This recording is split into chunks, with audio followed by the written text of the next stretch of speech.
Welcome to the Select Board meeting for Monday, March 17th. Call to order at 6:40 p.m.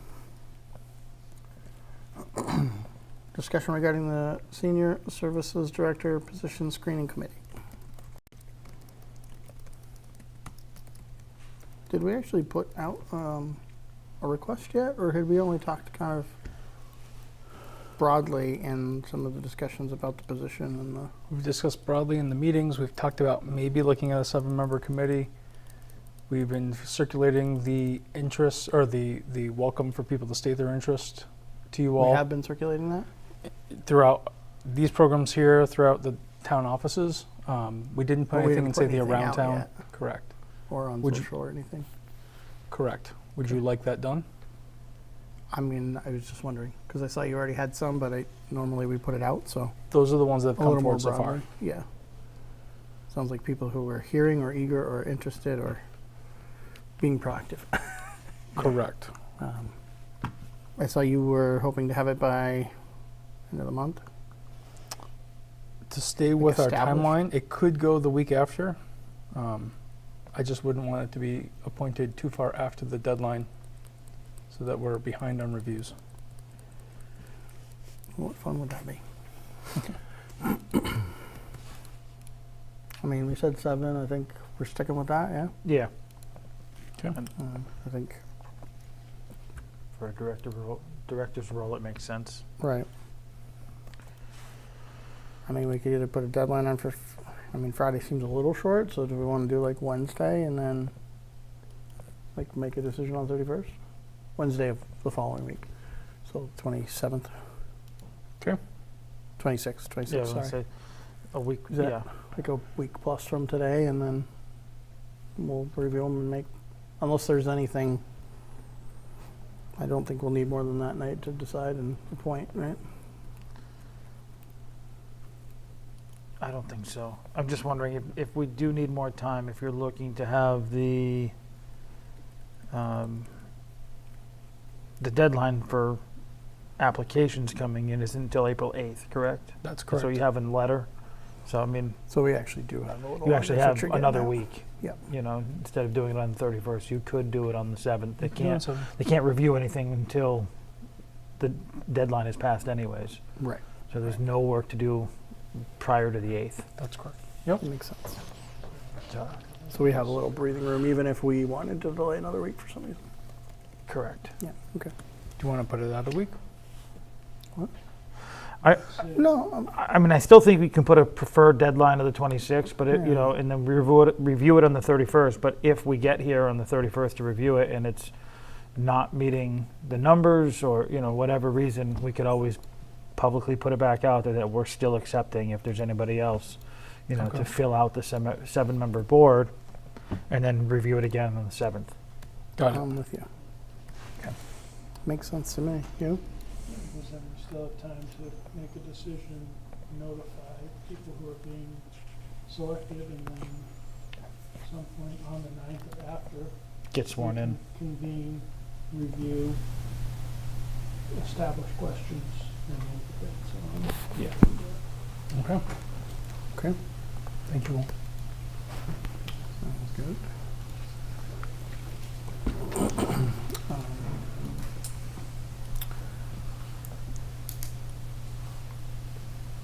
Review meeting minutes. February 3rd.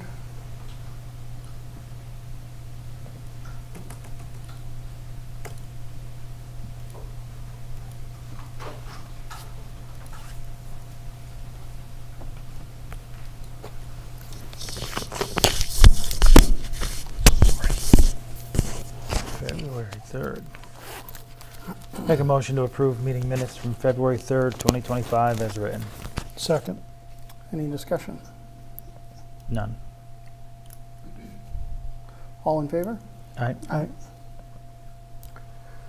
Review and issuance of the 13th water commitment for FY25.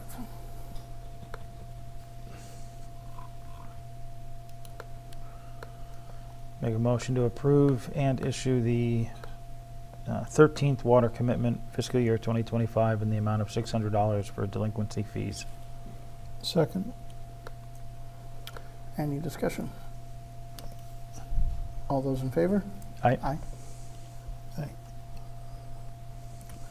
Review and discuss proposed draft road opening regulations. Come on up, Glenn.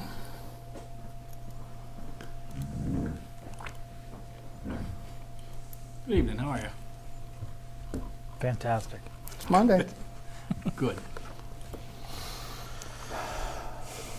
So, this is probably long overdue for something like this for the town.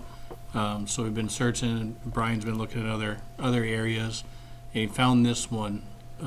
It hits a lot of things that maybe a lot of towns oversee, and Erving certainly does.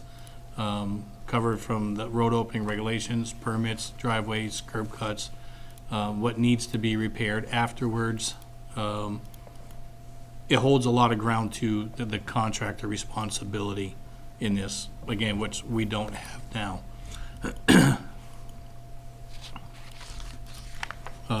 They're very specific on a new paved surface for 5 years, on the repairs, the permit fees, and what's expected. I believe reading all this, doesn't matter whether it's a 1-year-old road or a 15-year-old road, the paving repair is the same. It's the same guideline. Doesn't matter if it's 10-year-old or a 1-year-old. So I think there's a lot of good parts in here. The definitions was the first thing that caught my eye. It explains everything to do with this, on who's involved. It explains everything through the whole process of this. It refers to a lot of Mass DOT compliant materials, which I think is great. A lot of our stuff that we do with the engineers, it's the same thing in their paperwork when they put stuff out to bid for backfill, asphalt, concrete, everything. It all refers back to Mass DOT specs.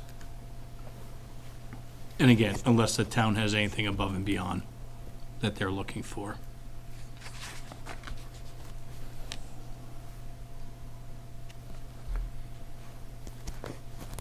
I would assume from this draft that you guys have already, you have both reviewed and.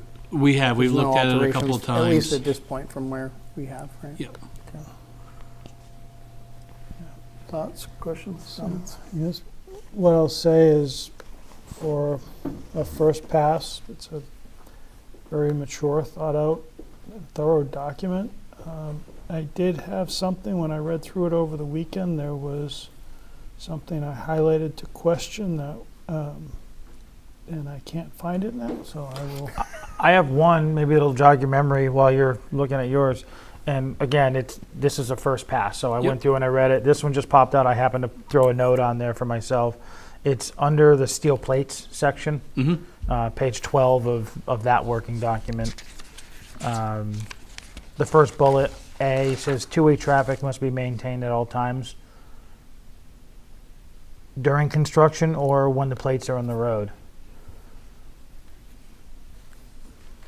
And the reason I ask is we have some roads that, I mean, So there's some that won't. that won't allow. Right, so that's gonna be certain to the particular road that it's on. Yeah. That some roads just may need to be closed because of travel lane in the Yeah. working area. Yeah, So I so- think that's gonna be specific on it, but at the end of the day, it falls in here, it says that 2-lane traffic needs to be open by the end of work, end of construction time also.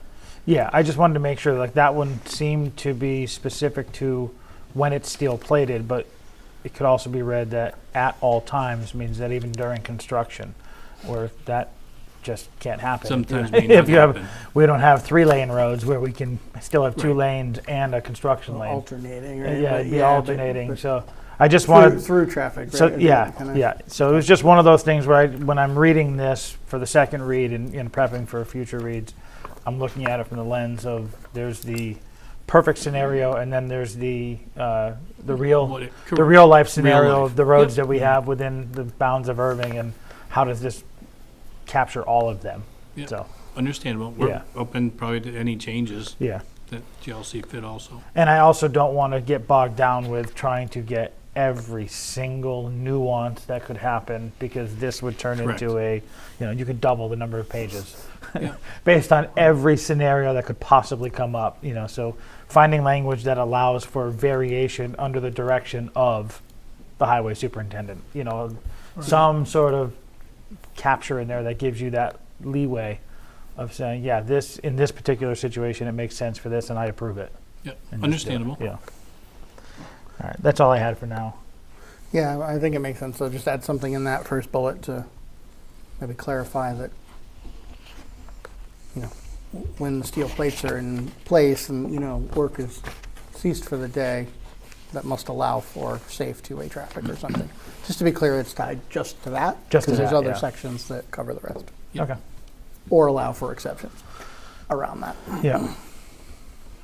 Did that jog your memory on anything or? No, I know it Okay. had something to do with one of the notes that Brian had left, but I'm still searching through all three of them, and I'm gonna have to apologize and ask that maybe on the second. Did you actually drop a oh, you have the comments there. Okay, yeah. I thought I did, but I'll leave it at that. But just noting the comments, any comments on the comments? Yeah, I had one on should it be general fund or revolving fund. I'd be in favor of a revolving fund going back to road repair. I mean, that's, it's similar in nature of what we would do with water, wastewater, things of that nature. It goes to that fund, so. That's have that's any what I s- was asking Brian about, because if our fees right now don't even cover administrative time for the permit inspections or anything. If for whatever reason, circumstances that it's a Saturday, it's a Friday night, it's after hours, that is coming out of a highway budget. And I asked, is there a way that these fees can be put into a revolving account or something to be able to pull salaries out of that? They're coming back to do the inspection, or they're So doing something not related to this quite for road repair, but a revolving account that allows for the use related to road openings. It could also Be for very repair. general, Yeah. Yeah. in its application. Right. Could be related to road openings and excavation, and other road related. Yeah, and keep it very general so that it has that ability. So if you have to pull somebody for overtime to finalize this specific inspection or whatever, you've got the funds to pay for it. Sure. Why not? If you were to do that, we just need to amend the bylaw that creates the revolving funds and add a new A proposed new rate one, yeah. with a spending limit for the year. And the spending limit wouldn't have, we're not Is it talking, a spending limit or is it a holding limit? Spending limit. yeah. 53E and a half are E and spending a- yeah, limits. so they're E and a half. They're a little, Yeah. they're We do one for Well, here, bizarre, we do yeah. one for Yep. the them. trustees. Correct. Yeah, and we wouldn't need much. It'd be a No. small spending limit anyways. anything on 71, which is the doc page 13. I think both those comments are tied to that. They're embedded on Two that. comments are tied to that one, right? I only heard part of your question. The first two comments are tied to 71 on page 13. of the Pavement actual- restoration. So you had already discussed that a little bit, that regardless, pavement restoration is up to today's standards. Doesn't matter if you're repairing or Correct. restoring a road that was 25 years old, it's to that day's standards, DOT standards. Correct. Yeah. The way this started out, I believe it was in this line, is this particular town had milling and overlay Right. of your frontage. So even if this was a 3-foot trench, you were milling and overlaying with the length of your frontage. So if you had a 50-foot frontage, you're milling and overlaying 50 feet That seems a from bit from excessive. Even if edge you to did edge. That's what we were afraid of. 10-foot or Yeah. 5-foot trench. Well, and it's because of you've got a lot less app for it to move. Yeah. 2-3 fair, foot, Fair. it's going to move a lot. So if you had a 100-foot frontage, you are paving full width. What's our minimum lot frontage? Oh, It's more 100 than and, It's 175? that. I thought it was, yeah. Yeah. That's what I'm saying. So it was Yeah. your minimum lot? Yeah. that's a lot. Yeah, yeah. Either way, That's so you what think we were 15? thinking. We said a minimum of A 15. minimum of 15. Yeah, in each direction. So you could put some type of minimum to be done in some type of formula if the trench was wider. To Glenn's point, depending on their depth, they may have to cut into the embankments. If it's a really deep trench, they must dig to keep the stability of the edges. And so the resulting excavation area could be much greater than 15 feet. So in that case, a 15-foot patch wouldn't make sense. So we could create a floor and always use some type of formula to go wider. It's a I was formula. thinking of it as 15 from it in each direction or something, but I think it's a formula. Yeah. Definitely that ensures it's going to expand accordingly. Yeah. Makes sense to me. And I still think it needs to stay curb to curb Yeah. also, and not just the travel lane. If it happens to be just in a travel lane, I agree with this. I think it needs to be curb to curb line, straight across both lanes. So you're not And that's getting. instead of a small patch within. So you're So not. you're yeah. trenched here and you're just covering here and Correct. you've got your Yeah, whole. and okay. you see those, even if Yeah, even you if they spot bring it out patch to in the the middle. center line, they just don't hold up as long. Oh, you no. know, No. No. those vertical, in the direction of travel, just seem to break off. Yeah. Much easier. Sure. That makes sense to me. And Okay, for- in reality, to do a swath across an entire lane versus half a lane, the price of material goes up pennies. Right. They're already there. Yep. Yeah. It's not a huge ask. It's more about the other lane traffic and time. It's nothing else. Yeah. It doesn't take that much. Okay. Well, it's not nothing, but I'm certain we'll have more questions as we go through it with more yeah, there's a thorough lot read that's there, fine. but for a second read. Is it okay to share the draft with council to start getting legal feedback? of course. Okay. I mean, Yeah. Yeah. I don't have any issue with that. Yeah. rather before we get too deep in some of these. Yeah, we Right. start making Figure all our it changes. out. and Let's not do that. Go, yeah, we're done. It would Yeah. be easier to undo errors now than further down the road. Yeah. Okay. Yeah. Send that off too. Great. Thank you. Thank you. Thank you. Thank you very much. Have a good night. You too. Review and discuss proposed amendment to the water department regs. Come on up.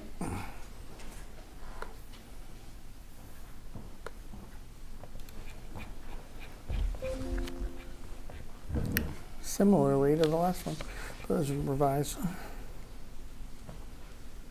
At least you have water regs now. Right.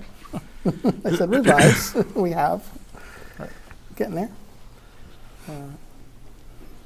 So there's drafts, there's red line draft changes as well as comments. So in the spirit of time, There are a lot of red line draft changes. there's a lot of red line, but I mean, and I know it's a first read, but we also knew they'd be here, so I wanted to, just in case there's anything that did jump Yeah. out, we can address it or ask it and have a follow up. Sure. There's a couple of spots where I just threw down a few notes. Please. And there's very few, and there's a lot more when I go a little bit deeper, but for now, there are little things where one of your comments was, Pete, you had suggested under installation requirements and restrictions in the very first paragraph saying that it should read water department instead of water commissioners, and I would actually say on a lot of those, if it's talking about approval, should be water superintendent and or designee. Okay. Yeah, and so really keeping that same fluidity of, they all go to you. Right. If you're not around, it goes to the next in command. And Right. and that also leads to another one further down, actually just above that, talks about like the approval. It keeps that same chain of command where they go to you, and if they want to appeal that, they can come to us. Okay. And so there's that separation and sort of triaging it down. And that shows up a few times in this where just staying consistent that a lot of it should funnel to you as the superintendent and or designee in your absence. And then, appealing any of those decisions or would come to the water commissioners. Right. That was like a theme that I just saw in a few of them saying, let's just sort of get those. You stole my comments, Scott. Sorry. No, that's a good point. And ensuring that if there's areas where that we need definition on what should or shouldn't be approved, that's in writing, that commissioners should weigh in on to set the standards that helps you inform that decision making as the superintendent, then we can do that. But I think approving each one is not It's not the role. Doesn't make sense, right? No. Makes sense to set to set regulations that inform what you do and don't approve, and where you have discretion to approve materials, or those sort of things that are really field, related and aren't something we're going to define in here. And then we can rev these as needed with, your input. Okay. I have two more comments on my first read here. Under meters, Article 4, D. Am I jumping on the next one that you were going to do too, Jim? Sorry. I'll tell you when you hit it. How about no plastic lines are allowed between the water main and the water meter, period? I know it says, if the homeowner, I think says if the homeowner insists on plastic. And I guess my thought is if our policy says no, then it's just no. I don't understand There's already some in existence already. So. Right, but this we're not is- retroactively saying dig them This is up. new. Right, This is right. new. This is new stuff Right. going in. Okay. Nobody's saying that we have to retroactively go through and change all the existing stuff, but we do it all the time where any future work Right. Mhm. would match. If you're concerned about it, then change that second line to any existing plastic must be replaced with at any time that it is serviced, or any changes are made, because that just says it's okay until. Okay. It's just my thought. I mean, But I'm I not. agree with you. I don't see why we would. Well, I really want plastic. Well, that's fine. That's not what this requires. And if that's what makes sense for us to not have it, then don't offer it. Can we, to that question, and I'm thinking back to the lead service line project, if plastic's one item that you're saying is not allowed as part of a service line, is there any other piping materials that we would also want to call out as not being acceptable? If you want to just stay with copper, Well, this is you. What do you recommend? I mean, so Well, if- these are things that we're not going to. I don't. Yeah, we don't have to In get the, into them for right the now. sake of time, right? take these, think about them, then come back with recommendations. Do you recommend only one substrate or type of material, or is it just no plastic and no other, disallowed? Come back with a recommended Okay. changes. Yeah. For the next meeting. Because my comment is working off the first sentence that says they're not allowed. Now, if there is, then it's just weird that if the homeowner insists. I mean, it's a very weird policy to have that in very there. weird language. It's just very weird language to have that in there. Like, if you twist my arm, we'll do it, but you have to do X, Y, and Z. And I just don't think that works for a policy. So just keep that in mind that if there is as Jake just said, if there is a way to just say this is the material that we approve, period. Okay. Yeah. Just think, I don't. Usually that language is something like, unless special approval obtained by, or something. Like, Yeah. it's not there's no, you insist, it's by exception, and only, with the approval of someone, if there's any difference, so. Third? The last one that I had is on the shut-off policy. I read the comment on there from Michelle saying about the lien rather than a shut-off, and Yep. I like that. I mean, the whole shut-off thing is archaic to me. If we have to put a lien on it, that's fine. We'll deal with it. It's a financial thing, but we're not going to shut somebody's water off because they owe us $48. So do you want a proposal where that removes that language and it's replaced by the lien practice? Or do you want Personally, yes. yeah. I'm not speaking for Okay. the other two. No, he got that one too. He missed one, and I'm Okay. holding on to that one. Okay. We'll start the joint meeting in just a couple minutes. We're just going to finish this one, and then we'll go into it. I guess for the shut-off policy, unless there's recommended language that puts that step way out there, so it's Like a still last- it's yeah. still a last resort step, but not like a proactive. Here's where we start step, right? It's Yeah, not- it's not 30 days, you're behind, 45 days, we shut your water off. Right, That seems a right, bit right. Agreed. Like when all else fails, it's a resort option, but not necessarily an automatic or anything would be Yeah. preferred. If it's a leverage option, if we need to exercise it, fine, but it's like a last I resort. can ask council for some assistance with how to Yeah, create that tiered approach. Yeah. because I don't want to rule it out, but the likelihood we'd want to use it is, I think, is unlikely. Hasn't happened since I've been here. So, Yeah. Exactly. okay. If I may, the Number only other thing that I had at this time is going back to Article 4 on C. Charlie. For the meters larger than 1 inch will be tested by the owner and results shall be submitted to the water department annually. And you're saying, recommending when requested.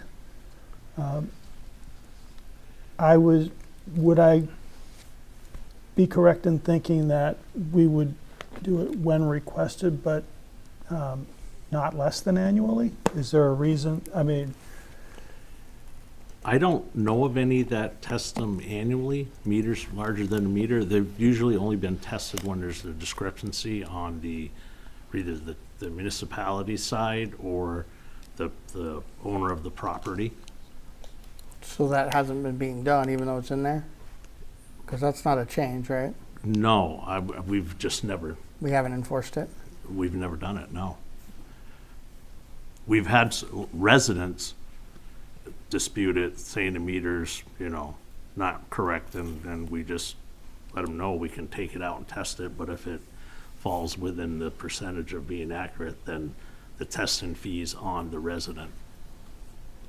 Yeah, I guess what I'm just trying to be clear, this is our existing active reg that says that they have to annually.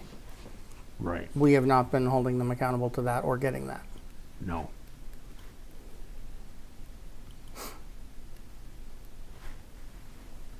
It's never been done since I've been here.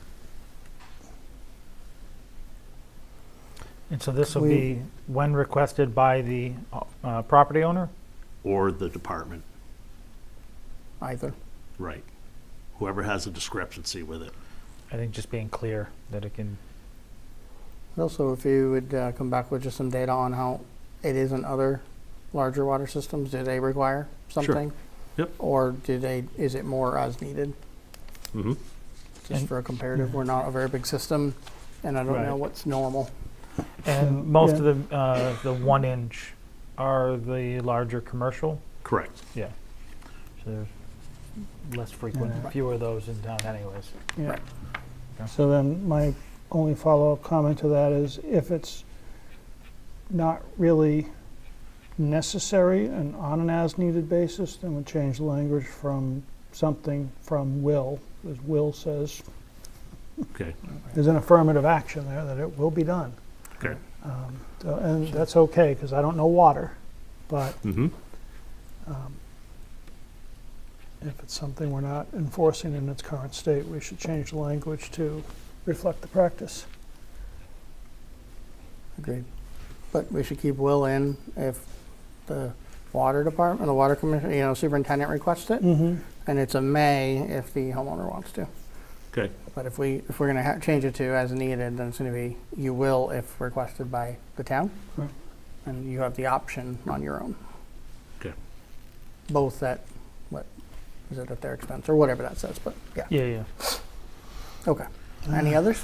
That's all I had for this read. Can I just point out 3 things as you're moving to your next meeting? So there was no definitions in the existing regulation, and we started to assemble some. Any concerns with that approach? No. We didn't want to overwhelm it, but there were some things that felt like we needed to be explained. No. The second was, and we experienced this when we were working on the water connections last year, we have no insurance requirements in the current regs, Mm-hmm. which I think is a pretty risky proposition for the water system. So we were the proposal is to mimic what is being proposed in the road opening regs, so similar coverage. Is at least that concept acceptable? What I was going to say, what I liked is as I was reading these 2 documents one after the other, is there were a lot of similarities and for systems and consistency across the board. Right. I'd like to see that same way, like referring to the superintendent of the respective department. There are subject matter experts and Right. having, And we're going to be doing the third regulation will be sewer. So we'll be trying to introduce similar language and similar approaches in both. Yep. The last thing I just want to call attention to, we don't have an answer for it today, but Pete's looking into it. Who is licensed to install the water system? That was what I was gonna say, you said the insurance piece, my only comment was gonna be, is there any additional insurance requirements specific to the trade that we're concerned about. Right. And the licensing. So I put a reference in there, and I put I think a note about it in the definitions, but we're trying to look into where is that licensed. I'm finding that some water districts or towns have a pre-approved list of vendors that they're allowed, I'm sure they register for this, but they're allowed to work on the system, and then whomever's doing the work can call from that list of pre-approved. We don't have the capacity to do that, and we don't have enough work to really justify that. So I don't think that that would be a realistic approach.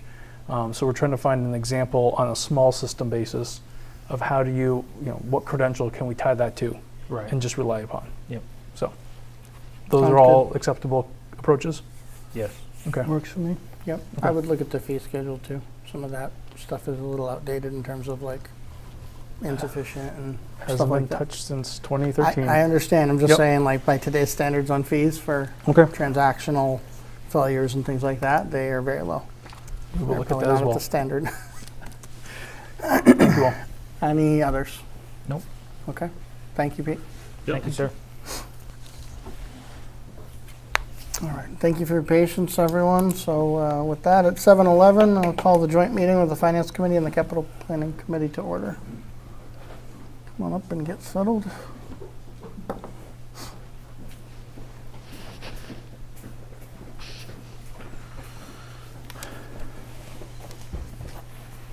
You got your letter in just in time.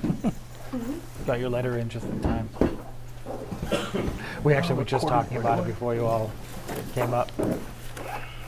Oh, We what are you literally talking about? just Like, oh. finished, and I hear ding. It was your email, and I was like, "Oh, that's perfect timing." We just talked about that. it's like somebody was listening or something. Yeah. Yep. Trying to get full 7, so that's good.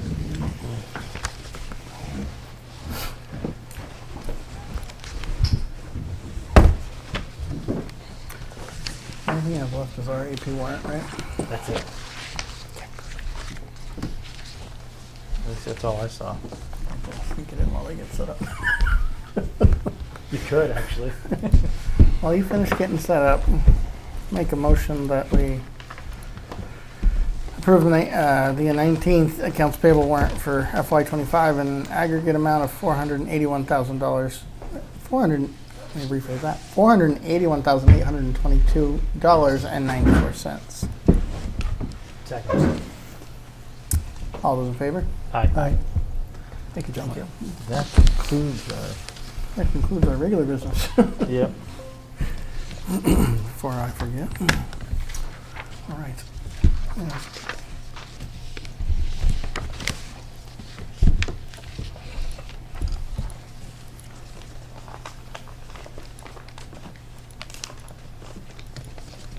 So I'm going to come back to the ATM, just because some of what's in there might be influenced by the budget discussions.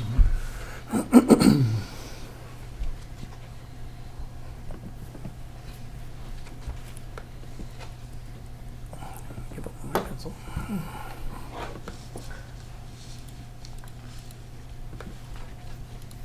All right, and then I know some of this was late breaking today, so did everybody get a copy, or we get the email today with the updates from Brian? Yes. Yes. It's largely the same information you've been looking at for weeks. So I don't know if it's No late changes? breaking. There's a few changes. Do you want me to quickly highlight them? Yes, just which document So you want to start with? You want to start on the budget one? yeah, the budget do that. subsection 2A.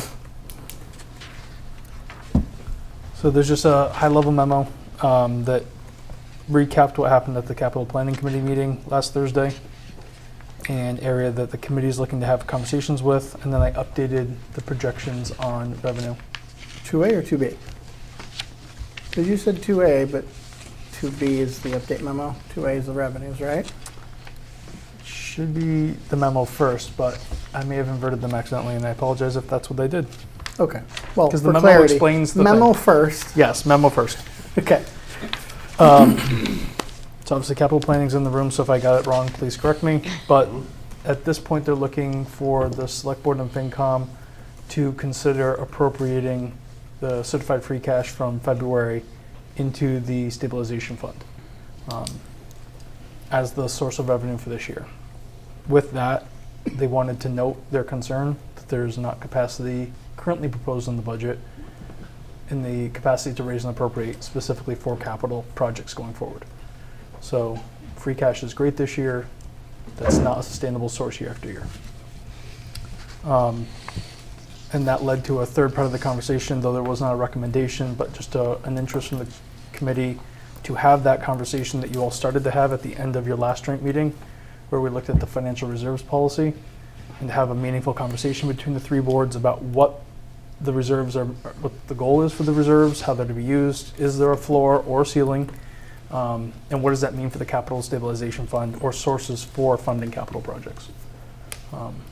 So hopefully I captured largely what the conversation was at the end of that meeting.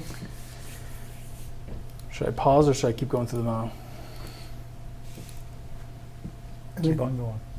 Keep going and then let you all discuss it from there? Okay. Sure. I think there's a few things that were missed, but that's fine. I don't doubt it.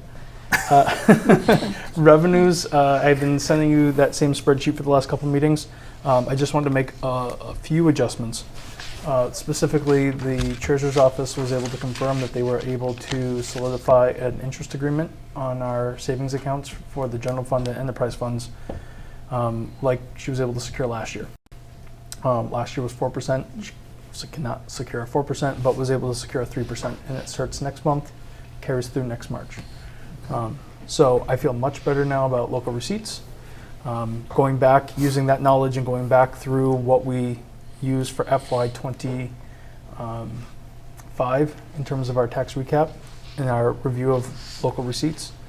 We were still conservative with what we thought the interest would be that came off that fund.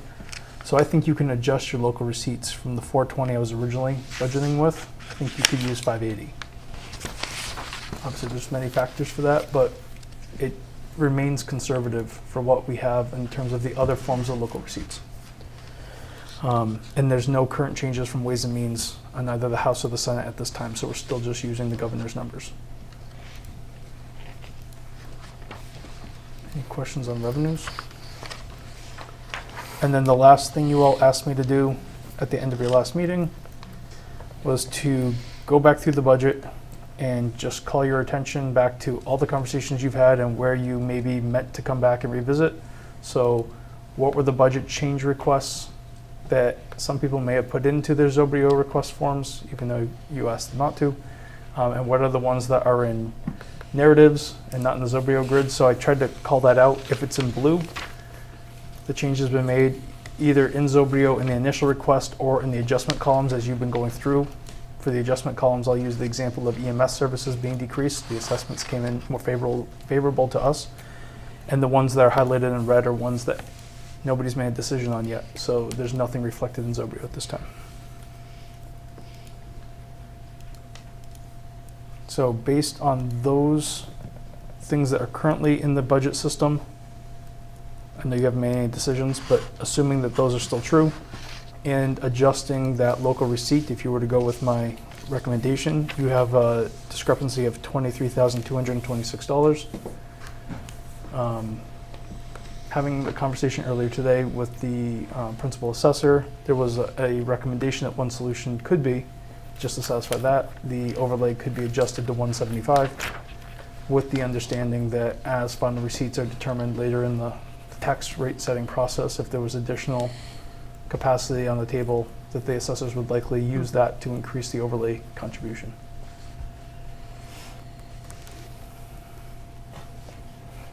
Did that include the answer on where we are at the overlay balance versus the approximate I don't have that answer yet. Did that decision total? do? So the appellate tax decisions plus interest through, say June 30. I don't think we have that today. What does that give us, delta or not? Because I think we talked about that 1 or 2 meetings ago, looking for from the assessors where are we versus that? Are we Let me fall back positive, up. negative, and if it's a gap, how big's the gap? I'll fall back up. Because I don't know that I don't expect that we're gonna get a passing grade on the whole discussions about overlay in the last year or two Right. if we aren't funded to that level plus.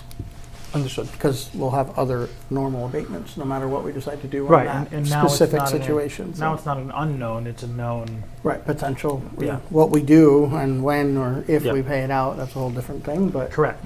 having coverage for the known potential liability is going to Yep. be a question mark, right? Right.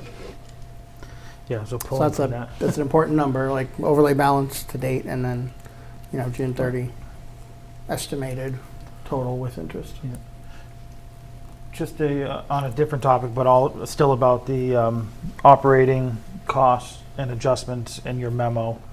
All of the ones in blue that there has been adjustments made in the budget, those are reflected in the $23,000 deficit.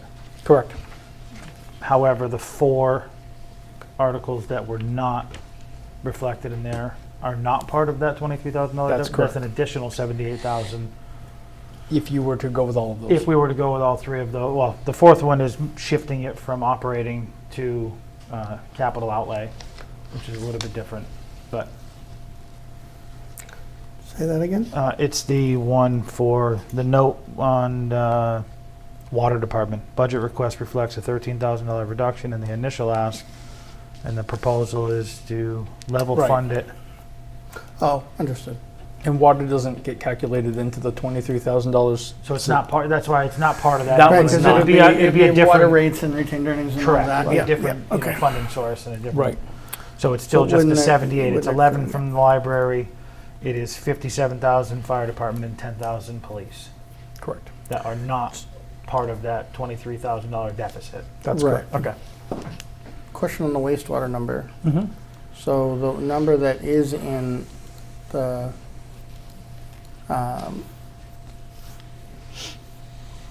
summary, revenue and expense summary, I'll call it, how does that impacted by the Montague receipts, anticipated receipts? Should be reduced by it. That number is the number that's the balance based on the formula we've been using with Montague for the last 10 years. The existing agreement. Correct. So no adjustment for any changes that may occur there. Not at this time. Okay. Is there any anticipated directional change there or not? Not I of believe anything? that we were no anticipating a substantial? change in the funding amounts. Okay. And more of the conversation, I mean, obviously that's an important part of the conversation about long-term, what the agreement is, but there was no immediately anticipated change in revenues. Okay. There was more questions about ongoing maintenance, ongoing investments in the system, all of the other impactful conversations that we've been having at this table. But nothing really driving the rate significantly. Okay. I think there's one question about which we don't ever budget or balance on.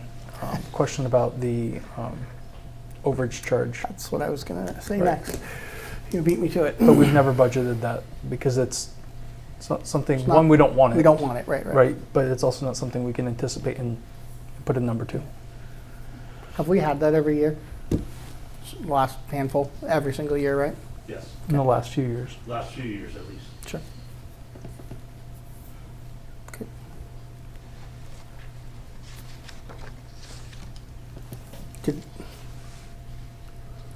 Because you're the only one here. So yes, we had it in the last few years. For those watching, in case you can't hear him back there. My only other question, and won't have you come up unless there's more, is have we had it for this year yet, for fiscal 25? Overage? Yes. Fiscal 25. Well, it's a calendar year. It's a So calendar, By okay. calendar year. Through calendar. So calendar 25? We have had Calendar it? 24. Calendar 24 we have 24? overage, Okay, yes. thank you. Because you won't know until the calendar's Right. closed, really, if we're at that point, or late in the calendar. Correct. Okay, thank you.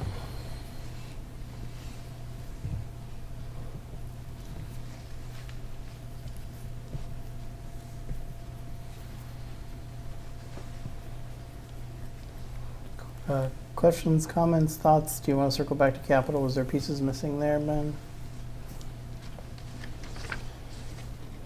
From the discussion the other night?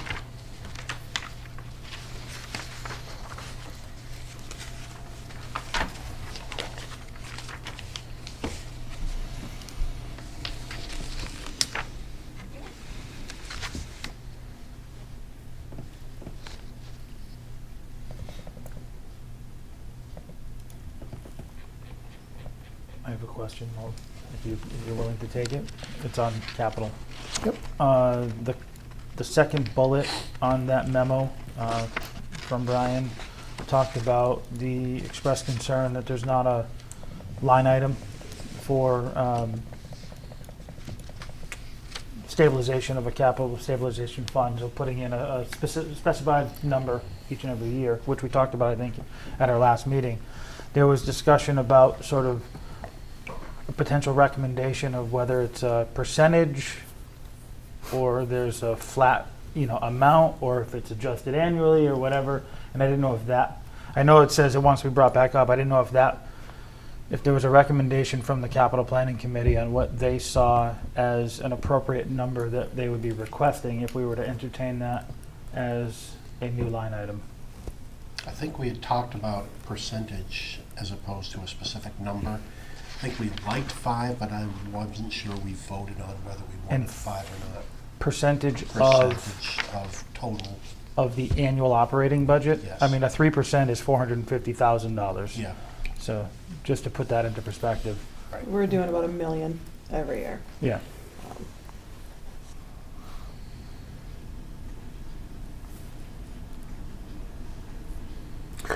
And to be clear, operating budget, total expenses, total R&A. And we're using a lot of different there's a terms, lot and of I different- just want to make sure we're talking about the same one. Yeah. I think, was the discussion around 13 million as It the, was around 13 million. so it's That's the number we really were using. R&A. It's really been like the R&A or the levy limit for the current fiscal year, for the budgeting fiscal year, right? Yep, is that what was we've been the number. talking So in about. this It's one not would be the really operating 13,084, expenses, it's really yeah. the levy limit for the year that we're Okay, budgeting. that's why I was asking the question. And that's why I want to be clear, because we have 15s and we've got, operating, and then, you've got enterprise and you get all those pieces in there. So I just wanted to kind of maybe circle back to what that base number is. And I'm not saying that's the right one, but that's the one that the discussions were kind of around, right?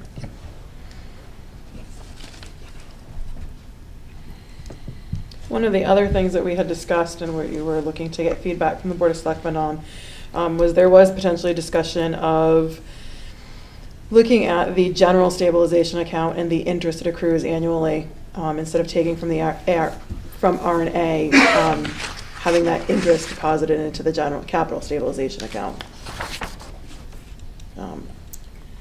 I think at least from a finance committee member standpoint, I feel really strongly that we need to get a policy in regards to that general stabilization account. What the main purposes are, what our goals are with it. The same with capital. I think there should be some policies around these. Just continuing to let them grow with I'm not saying that they have to have a cap or anything like that, but to borrow and take loans or to have major projects coming up, knowing we have all this funding there that could be access that just sits.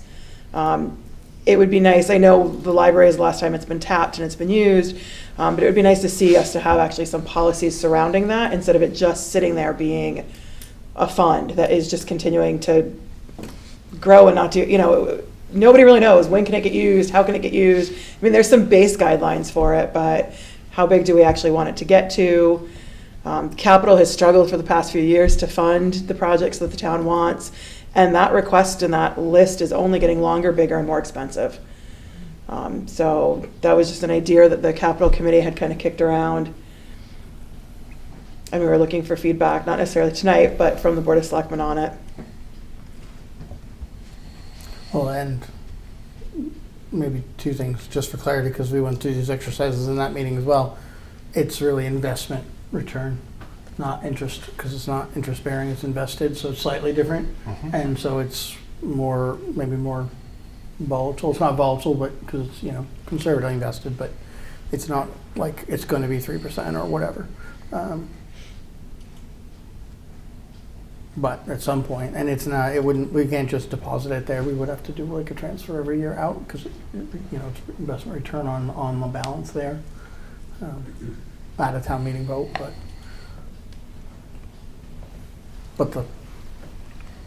the essence of it is definitely captured. It's generating money that keeps growing, so is that a way to seed or fund? Help seed capital. because we're well above the minimum balance level in our policy, which needs updating, but, we're at close to double that, which is 50% of operating budget in general stabilization. I'm sorry, did you say that, what was 50% of the operating budget? The financial policy we have currently says that we aim to have a minimum of 50% of our operating budget in general stabilization. Okay, thank you. I think we have 90 or more percent. Pardon? I believe we're above 90%. I don't know exactly, but I don't know if we're at 11 plus million in stabilization and our operating, it's, around 13 as well, so.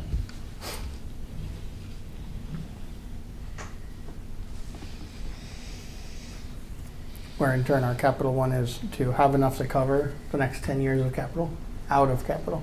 Mhm. And obviously that assumes some in and out every year, but Sure. it doesn't have that.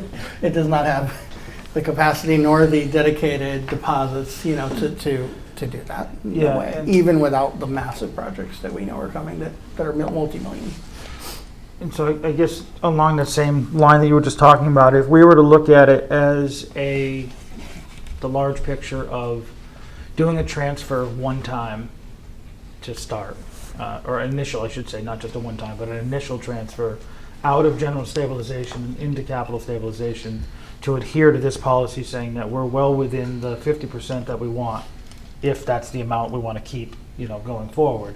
Or if we want to increase that, then the transfer would be less. But seeding some additional funding one time into the capital stabilization, and then using that new number after that transfer happens to put into place like the next 10 years worth of anticipated expenses, to then really look at what do we have available to as a pool, what are we looking at expending in the next 10 years potentially, and then what would that delta be so that we can look at it annually of what we should put in as a line item for R&A. And then also language that says that would be like the maximum, and then you can offset that with free cash and other things. So it's up to R&A this amount, but could be less if we have other funding sources that allow us to pull back from that R&A for that 1 year. But the methodology is there to allow every year that's back in there as a placeholder for a percentage.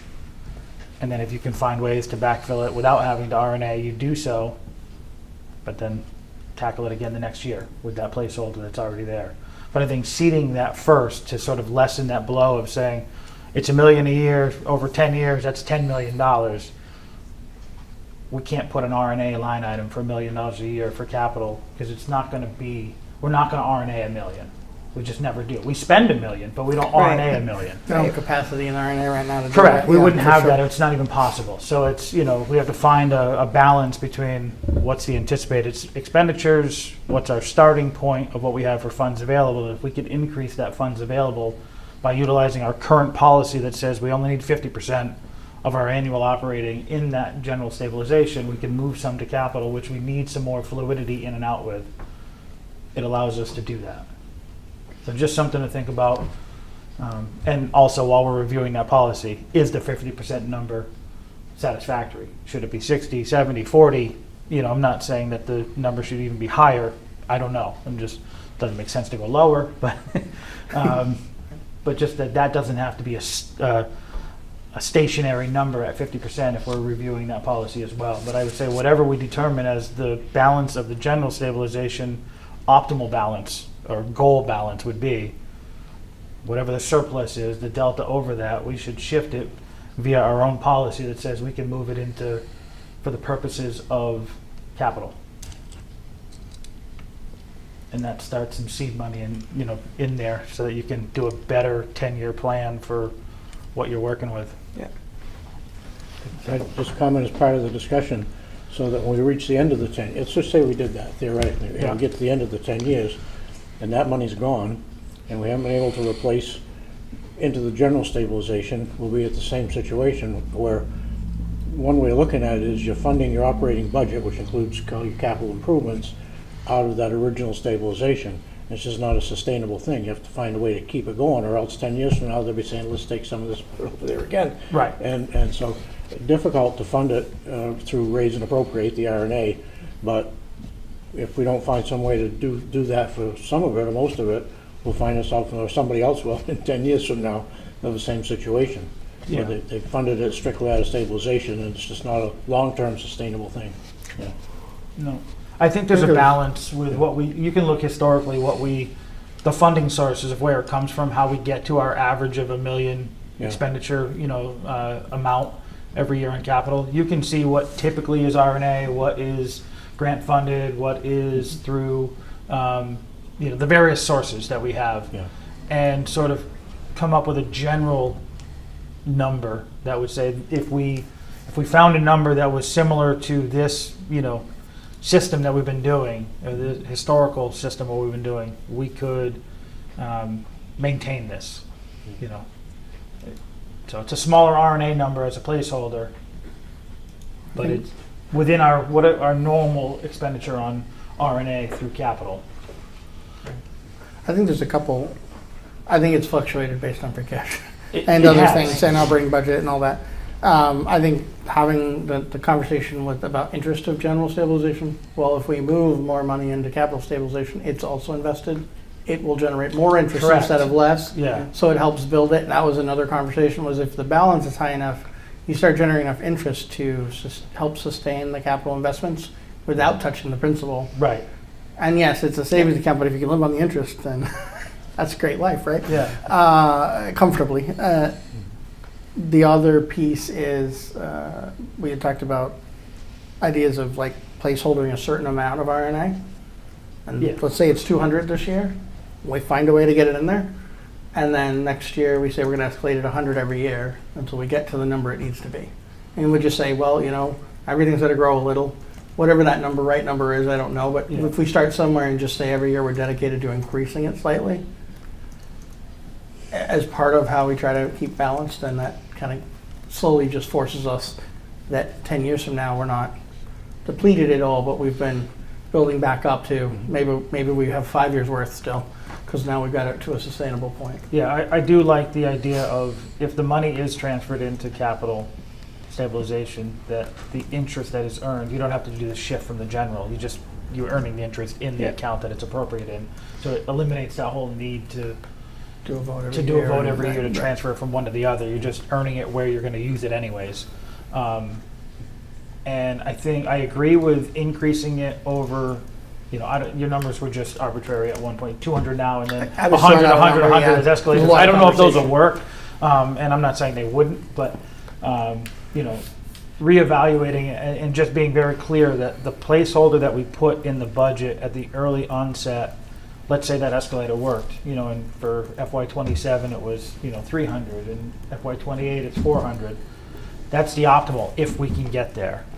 And then it's also, can we reduce that if we find other revenue sources that are not RNA prior to the setting of the ATM warrant, which puts it into the budget that way? Is there a way to offset that through free cash? Is there a way to offset that for known revenue sources that are not RNA? Doesn't change the placeholder for the subsequent years coming. It keeps it there, but it just means for that one particular year, we were able to not RNA as much and use other sources. But again, that's an annual decision. We don't have to answer that this evening either, but that's it.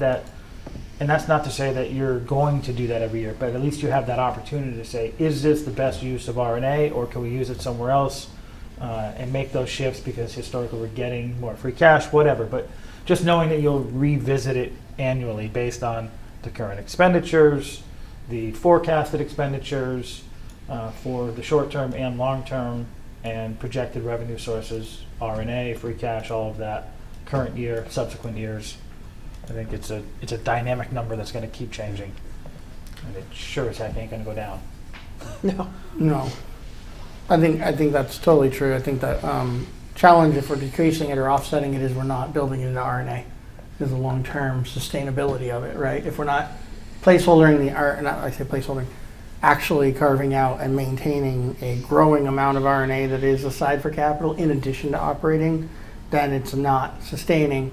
When we get enough in there that we don't need that expenditure we don't need to do any more RNA because overall we have plenty, then it's fine to lower it. But I think, if you don't have it in there and free cash isn't there that next year, then you just reduced it, but you don't get the capacity back. So then you didn't the year before. What I would ask Right. then, yeah, I agree.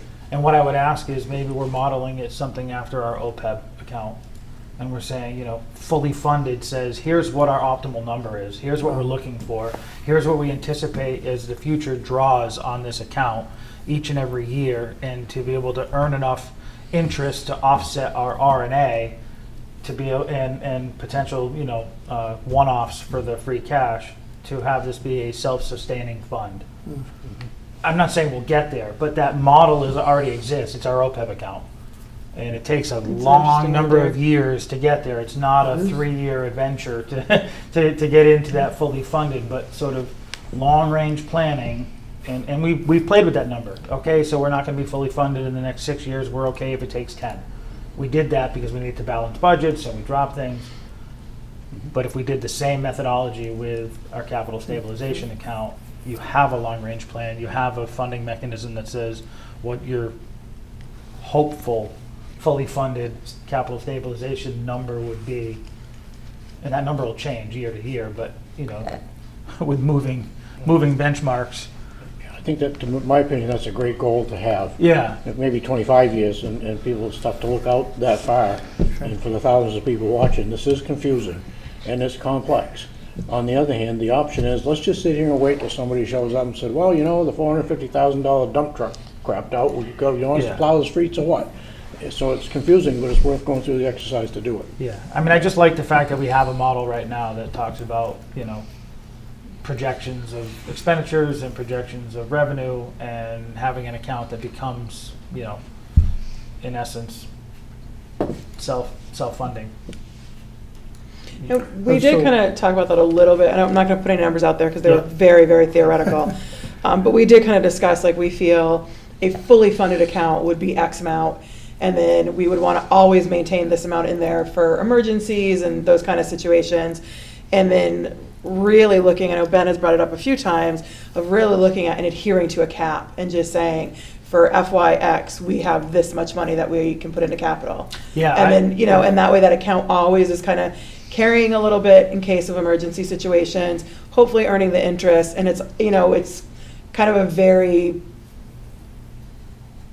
I just totally lost my train of thought. No, I'm going to pick it up where you left off. I think if we are growing it like that, and I like that methodology, and you do cap it so you're not decreasing it so low in any one year that you're sort of cutting your own throat, and you can't then build more money.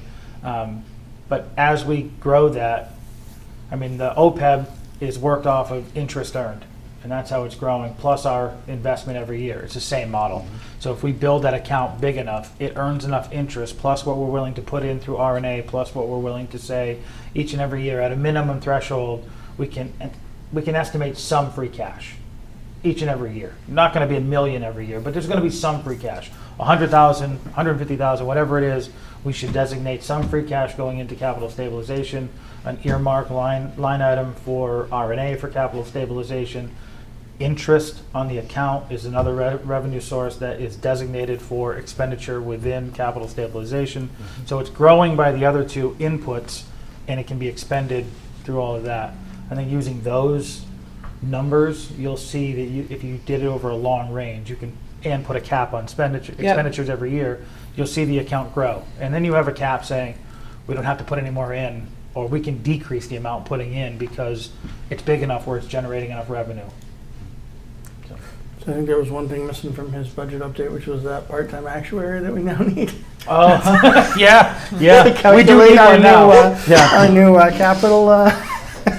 It is going to be the same exact methodology. It is complex. Yeah, it is complex. I joke, but only because it isn't. These things aren't simple. Nope. Which is why.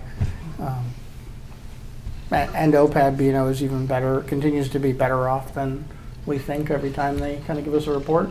Because I think the one that we referenced from the end of last year in that discussion was talking about having our investment revenues, interest, if you will, Yeah. being, I think, almost 50% more, 70% more than anticipated, so, Yeah. which is hundreds of thousands of dollars, And- three or 400, so And don't that get me starts being wrong. a significant amount. That's on top of what was planned Correct. above, so. But I'm not trying to say that we should model the exact plan of the I know, I'm OPEB. teasing- That is a teasing you. huge undertaking, and then there's costs associated with that of having somebody manage it and do all of that. I'm not, but the very high level ideologies that are used to create that could be used to create this system.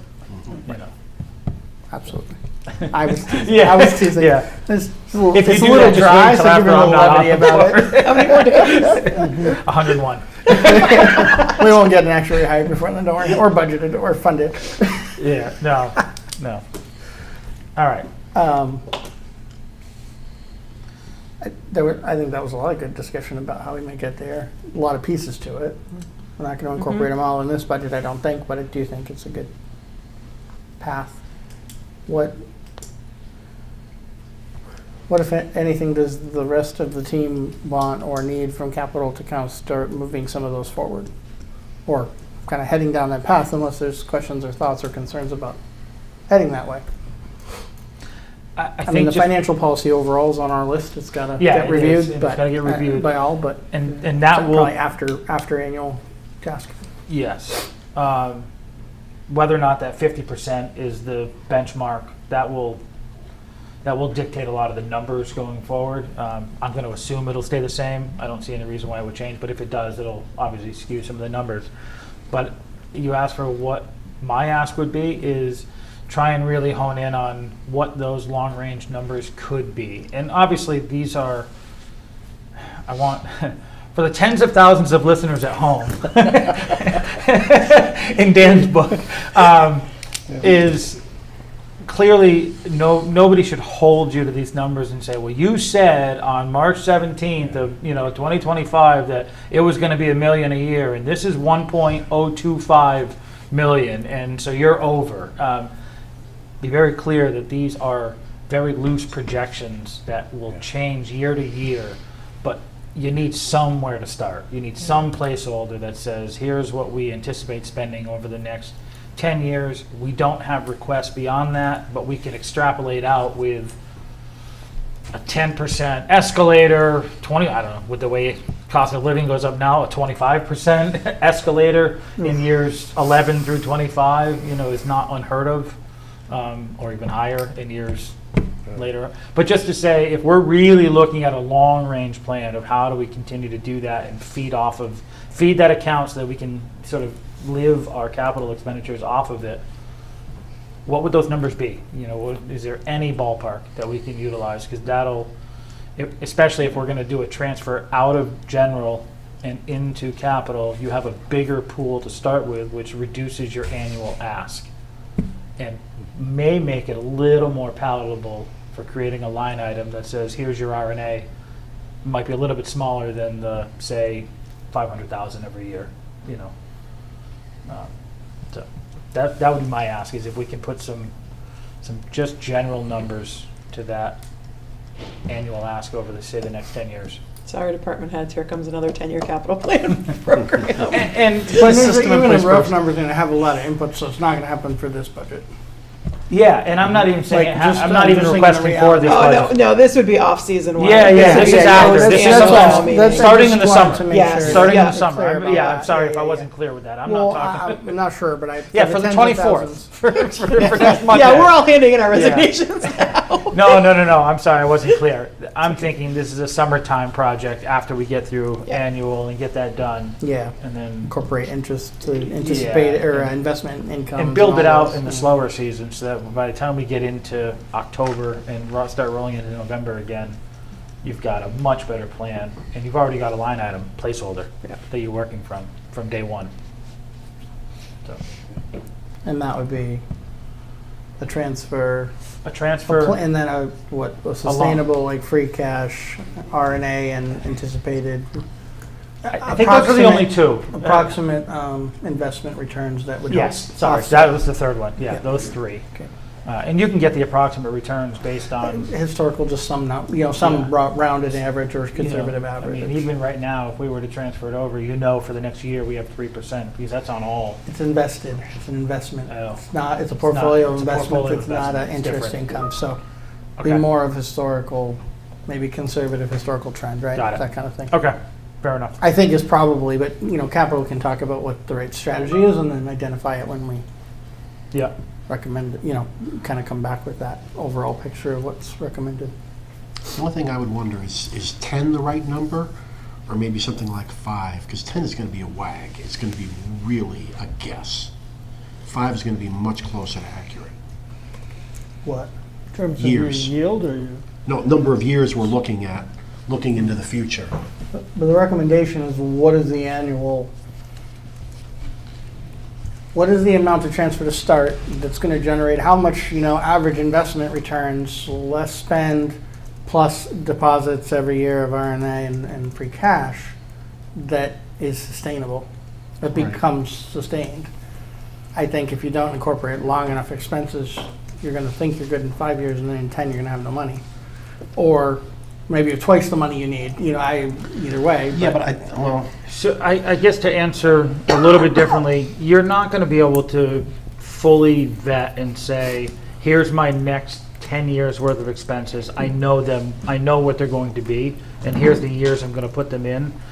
But you can at least, most of the department heads would know what their life expectancy is of the capital assets they have now. They know when they're going to go out and use that for sort of the longevity of how long of a span you can look. And then it's just an internal discussion amongst the finance committee and capital planning committee and the select board of saying, you just got to extrapolate out some numbers. Like we're doing that as a practice, but not as they said it's going to be another fire truck in this year and, a cruiser in 2033. And, some of this is just going to be, here's the next 5 years and how much of that can we then just duplicate in year 5 with an adjustment for inflation. Yeah. Maybe not so much a fire truck because those do last 25 years.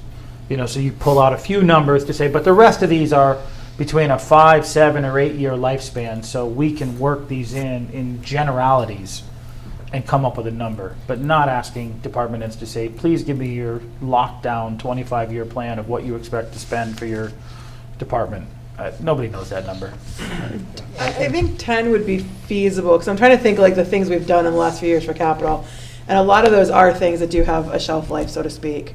Vehicles, PD was like vests and equipment and things like that. And a lot of that kind of stuff had like a mandated period of time. Yep. So I do think for the bulk, I think we could get them there. And I think just it would be more of a reassuring to the department heads that we're not holding you to this. We understand that if you put in, I'll use Chief Holston Bulletproof Vests as an example. If you put vests in for FY30 and it comes out that you need them actually in FY32 or FY29, we're not going to be like, hey, you did this exercise for us to help us and you have to stick to Right. this. So I know from keeping the spreadsheet, 10 years wasn't perfect, but it wasn't nearly as bad as when we tried to go out to 25. 25 is But if you crazy. at least have 10 to begin with, and you can roll it from year to year and adjust it out accordingly, you have something to work with. And Yeah. Yeah. ultimately, your 10 becomes 25 over the course of years as it continues to roll and matriculate. Yeah. And you add, there might be different equipment needs. Something may no longer be required. It's an obsolete way of doing things. There might be something new. Yeah. And honestly, I think if you just get to 10 and you turn around and say, if it were 20, it's doubled plus an additional 20% for years 11 to 20. I mean, it's a speculation. It's That's not what a I'm seeing real. with 5 too, right? Yeah. You get to 5 and it's really 6 through 10 is 5. Yeah, but again, I think what Deb was saying is accurate, that there's a lot of those known that are beyond a 5-year lifespan. Because to qualify as capital, it has to have at least a 5-year lifespan. Right. So we know that they're all 5+ years. Yeah, it shouldn't be any less than 5. Right, so, we know when they purchased them, we know what the anticipated shelf life is, just plug those in and see how many you get between year 2025 and 2035, and then fill in the gaps with your best judgment guess. You Yeah. know? I would, I'm not on your capital planning committee, but I would strongly advocate that you at least have the spreadsheet go out 25 years, even like, things like, if we're gonna put new roof and HVAC stuff at the school, for example. When it's put on there new, you know you're probably not gonna need one for another 20 or 30, or however long they say this is probably gonna last this long. Just stick it out there. So you don't know what it's gonna cost, but you know it's coming. And at least it's out there as kind of a reminder. I think for those, if you were to just literally do exactly that and just say, well, it was $1 million this year, it'll probably be 1.5 in 25 years. Take 1.5 million divided by, I'm just throwing numbers out now. It's not. It's incredibly like I might want to live in here 25 years out because that sounds not so bad. Double it, make it 2 million, you know, whatever it is, and you turn around and say, when we go to do this again in 25 years, it'll be anticipated of X. Yeah, at least you And know then it's just out divide it there. by 25 and say, that's my placeholder. Yeah, I mean, to me, roofs are a good example. They go after a while, and we get a lot of roofs. The town hall, the fire stations here, library, roofs don't last forever. Those are, to me, the longer time things. Yeah, you can't plan for those in 5. Yeah. So this came up in our discussions, right, a little bit, and I think it's something good to just, again, not to spend the whole couple hours on this piece, but it's important stuff to plan better in the future is we have, let's say, I think we just spitballed at least 5 large projects that are multi-million-dollar that are on the docket or in conversation already between parks, roofs, schools, bridges, you know, the hopefully grant funded, but senior housing, you know, infrastructure investments that we got to do. I think that's 4. Cemetery, thank you. There's another multi-million. And those are the ones that we're just even talking about today. What we'll be talking about in 5 years, we'll probably have a few more at least, unfortunately. Is there any direction, and if not, something to think about for a more in-depth discussion, because this is some guidance the Capital was asking about, which I didn't see on here, and really we're not going to solve tonight, is do we have a strategy and a philosophy and a goal of being able to fund those out of that capital stabilization plan that we just discussed? Or is the strategy that multi-million-dollar projects would probably be borrowing authorities and, you know, authorizations, or that's how we would plan to fund, as most other towns would, and instead strategize around debt services for a certain amount of those at any given time, because projects will continue. We have Arch Street we're paying on. You know, we had, I think, the water tower before that we had paid on. So we've done it rarely. The library was a self-borrowed, self-funded, self-paid back 3 to 5 year borrowing, but effectively the idea was the same, right? So just that, there's a kind of a strategy question, and I don't even know that needs any response right now because there's a lot of thought to it, but that idea of part of what Capital, right, was asking and discussing is what is the kind of vision or kind of of the board, which is like to give that guidance on what is our guidance on how we're approaching capital overall, and just financially, which is part of our financial policy and other things. And then it's also, with some of these, do we have a strategy now, and do we have a goal of a different strategy in the 25-year plan, for example, that we don't need to borrow for those anymore? We understand that's not real today, maybe, but could they be by then? It'd be nice to have something we could fall back on, right? You get something that's a multi-million-dollar request, and you can say the town's priorities are 1, 2, and 3. Oh, this fits in 1. This is something that we've got to look at. If it's not on the list, we got to think about it a little bit more. And maybe it parks in the 6 to 10 year Yeah, bucket. exactly. So at least as we're kind of trying to realize that. So. I think that's one thing during the off-season we'd like to work on with the Board of Selectmen, is coming up with, for lack of a better term, a master plan for the community as a whole. I know like Rec has theirs and Open Space is working on theirs, but I think when it comes to capital items at least, what are the goals of the community and what projects does the Board of Selectmen want to see moving forward? Are there projects that should be moving forward sooner rather than later? And kind of, as Ben was saying, kind of get that, you know, these are the top, this is the order of the projects. These are the top 5 that we're going to start actively working on. And then within that grouping, you know, if Brian heard of a grant opportunity for project number 5, but, you know, that would kick number 1 down the list. And can you kind of start sourcing funding and looking at those opportunities for those things but still knowing that you're working within a small data set from this larger pool. I think it would just give capital some direction when we're getting projects brought to us and saying, oh, you know, this group put in this project, but it's actually down here at number 12 on the list.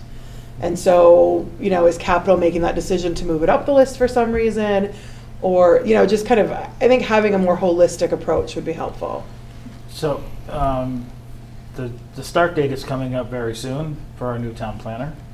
Correct. Oh, that bus is driving right to him, isn't it? Well, no, and I say that because that exact conversation happened during the interview process, and it was related to sort of it was a great question that he had asked of us in his interview of, you know, what is your vision for the projects that the town takes on, and what do you see as it was the exact question. And so it was put back, and one of my goals was to say, a town planner that can learn the feel of the town, the desires of the town, however, you know, he does that, whether that's through, you know, civic engagement and having meetings, or coming to the town meetings, coming to the select board meetings, to find, however it is that he can figure out the pulse of Erving, and then using his professional and lengthy experience and saying, based on what the select board is giving for information, the, you know, capital planning is giving for information, what the residents are giving for information, coming back to us with suggestions and saying, here's your really massive capital, your master plan for all of the projects that are happening in town, and start triaging those and saying, here's what I would put as your number one priority based on the bandwidth available and all of that. So that conversation has already happened during the interview process, and I think that's, you know, going to need a little learning curve to get into the town and get going. And I wouldn't say in the first 2 weeks of taking over the job, but, you know, by summertime could have a pretty good, you know, hold on the position and start doing just exactly what you were just talking about. Okay. Another opportunity may be to work with DLS over the summer if the boards and committees were willing to continue to work on this ahead of the next budget cycle. We may be able to access a resource through DLS for some support for the summer months, and we could work on policies or models like you all have been discussing tonight for capital and FinCom and select board to consider for adoption. So that may be a resource if you were interested. I could learn more about it. I would say yes. And for those who aren't, I shouldn't do acronyms. DLS stands for Division of Local Services. They're out of the Department of Revenue. So all the finances for all the municipalities are reviewed by them. And this is a grant funded Ish. or It's state funded. state funded? It's state funded. It's only for the summer. They call it their fellowship program. Yeah. It's a financial internship, or is that separate? Similar. Is it that, similar to Yeah, that? it's Okay. that, yeah. It's that, yeah, okay. So it may be a So resource. yeah, I think if there's interest, Brian can circulate some information about it. There would Mhm. probably need to be some committed time from committee members to work with people to do that over those months. Or at Because least to there's meet. got to be some engagement with the, you know, the support staff that we would have. Right. That we don't necessarily have a lot of bandwidth within the town staff to do right now, and it would need to come from the committees and the groups here to give some guidance and help them understand what we're trying to do and what we want. So it really better comes from us, but there'd be some hours dedication there to commit to help support that happening. So And they'll have direct to understand connections to DLS. I mean, not that we can't reach out to them, but DLS has a whole training division and best practices division. So right, we don't really have to reinvent it. No. That On our sounds own. fantastic. Yeah, let's utilize what's already out there. Absolutely. Right, exactly. Yeah. Okay, yeah. A So- mission statement. That's what I kept trying to get my language Ah, around. yes, yeah. We really, probably as the board and, you know, with input from everyone, the open space plan, the other things, need to come up with kind of a thoughtful mission statement that kind of guides all of that. Mhm. Because how do you decide where the park, the next park versus the next roof versus the next, you know, and it sounds like a roof versus a park, but again, big picture, they all have value and they all have purpose, and, you know, how do they weight? How do you distribute those? Because you can't do them all, and you don't necessarily not want to do any of one type. So the statement about how do we holistically kind of approach the upkeep and growth of the town, right? And its assets and viability, so. Good reason why people, I would encourage people to watch this, what we do here. And if I showed up at somebody's door and said, put my hand out, give me $3,000, well, I'd say, why would I give you $3,000? Why would, or $2,000, whatever it is, you pay for taxes. And, you know, you want to know, you would ask me, what are you doing with my money? Well, watch, and you can learn and understand and have input into what we're doing with your money. It's you know, have a party like you're going to watch the Red Sox, the Patriots, the Celtics, or the Bruins. Invite everybody over. Let's watch the select board, see what's going on. You know, have either a vegetable smoothie or a beer, whatever you want, and you know, and just be involved. Because if I showed up at your door and asked for that money, you'd say, "What are you doing with it?" Good reason. That's a why. So watch. We don't buy nachos, but you're welcome to while you watch. Oh, then come on over. We got plenty of empty chairs. Okay. Anything else on that? I know we kind of got broadly and deep into some of the topics there, but important, very important stuff. So, Can I ask a question? not yet. Okay. Anything else, Ben, that wasn't on the bullets that's critical Nothing bring that up I can tonight? think of. No, I Okay. think we did a good job. in terms of this budget season? There's the ask for the free cash as the deposit for the season. Is there an ask to try to additionally find RNA, or are we saying that that's kind of an off-season exercise to try to come up with a better holistic plan to seed and fund long-term, and not anything more this cycle? I'd like to take some time to think about it as opposed to just like making a knee-jerk move. Kind of discuss it over the summer, give it some thought, and then come up with a cohesive plan. I mean, obviously, if there's excess RNA, I'm sure we'll all be so interested in finding a way to get some of it into capital, but I don't think that's where we're going to land from the looks of it. Okay. Yes.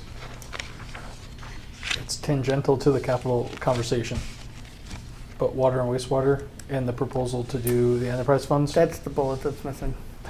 That's That's another one of the me. bullets that That's was in why the back of my head when we Superintendent's still sitting started, in the so audience. thank you.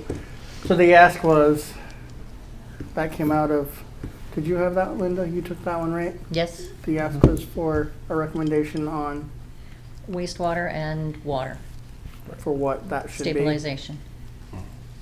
Come on up, And what was sir. in the accounts right now. And I'm sure And the Pete's- ask was for the water superintendent, wastewater water superintendent to provide recommendations on Yes, how much of retained to put in there. Is that where we left?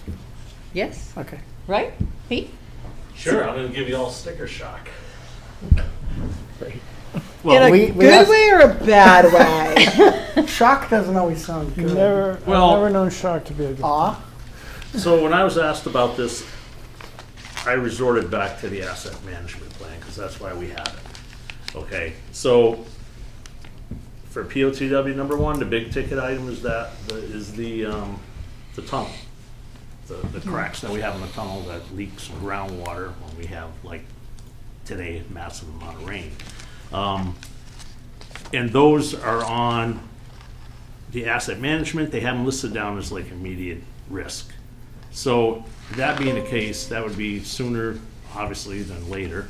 I'm sure we can put that off for a while, and we can actually try to patch them ourselves, buy us some time. But, I mean, you're talking, that's $492,000 and change. I mean, so if you're talking about developing a capital fund or a line item to use for these, I mean, for these projects, it's gonna be a lot of money. I mean, I can throw out a number, but I'm afraid you'd tell me to get out of here. We'll throw it out and let's see. To start, like how much to put in a Yeah. capital fund, just to start, if we can stretch it out, I would say 100,000, just for Get outta here. wastewater. Sorry. I had to bring a little, I- I you had know to what bring I a little mean? levity to it. Because if you go on and, I don't know how many of you had the chance to look at the wastewater asset management plan. I can send it to you, I can send it to all you, it's 670-something pages long. I think we all have it at this point, right? Yeah. Yeah. Do you guys have it? Yeah. Yeah. Okay, Like so, circulated a couple times. like, just going by in section 5.1, just the vertical assets, I mean, just for POTW number 1 alone is, you're talking to be done in the next 10 to 20 years, they come up with 9,416,000. That's just POTW number 1. Well, I think there's also an important note It's- there that we don't always talk about. You have all the plants and the collection system to think about in this asset management So, plan. yes, so I mean, if you want to take it further, if you go list by list for the plants, I can throw those numbers out to you now. For like in the next 15, we can maybe stretch some of this out to 20 years. POTW number 2, 16,862,000. I mean, these are some big numbers, so. And it doesn't mean that we can't seek alternative funding sources. Right, Right. right, but But- that's not a guarantee you're gonna get Nope. those. You know, POTW number 3 is, that's the nice one, that's only 839,000. Over how long? 15, 20 That's years. the 15, 20? Yep. Okay. So the whole asset management plan recommendations for about 20 years all in? That's for the vertical assets. So then you have pump stations and then you have collection systems.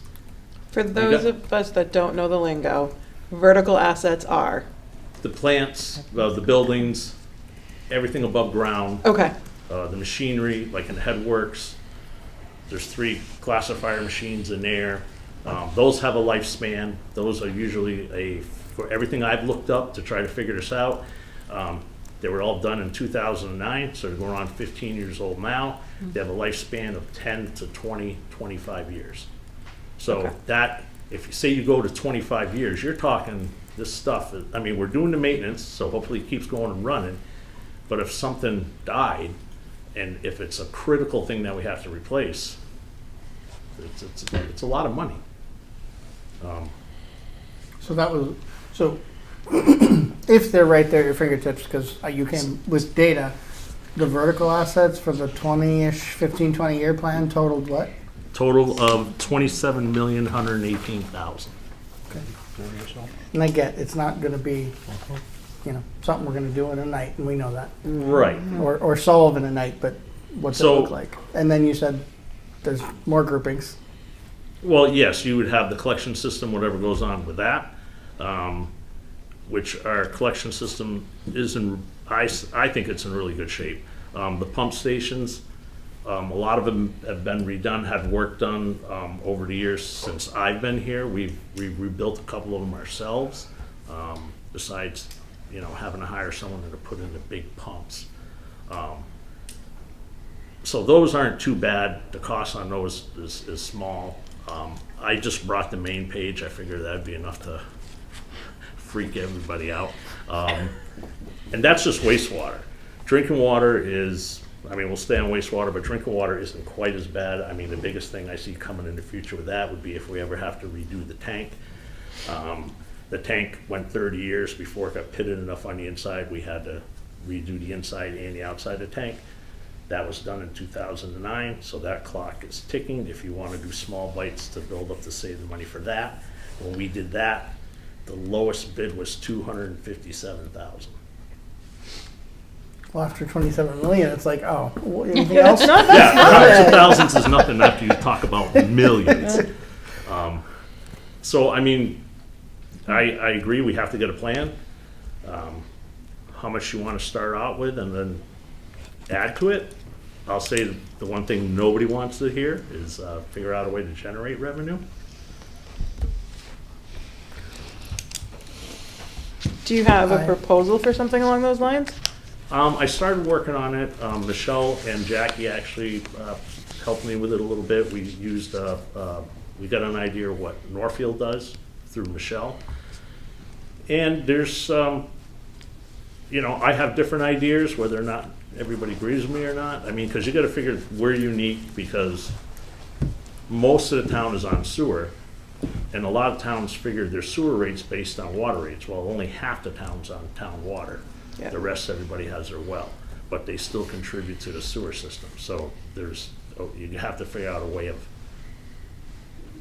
what their fee would look like.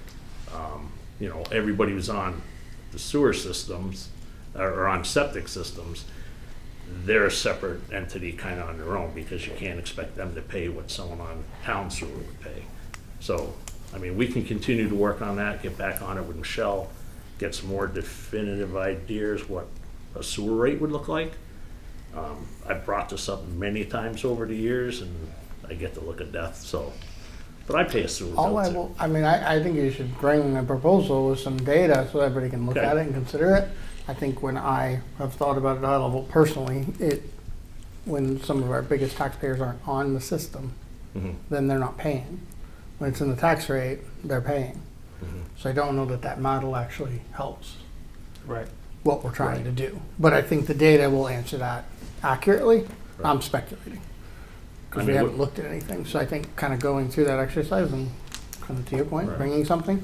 Whether that kind of revenue can be added, like, if you can run it like a true enterprise fund, use that towards the capital stuff, or, I I mean, it is a true enterprise today.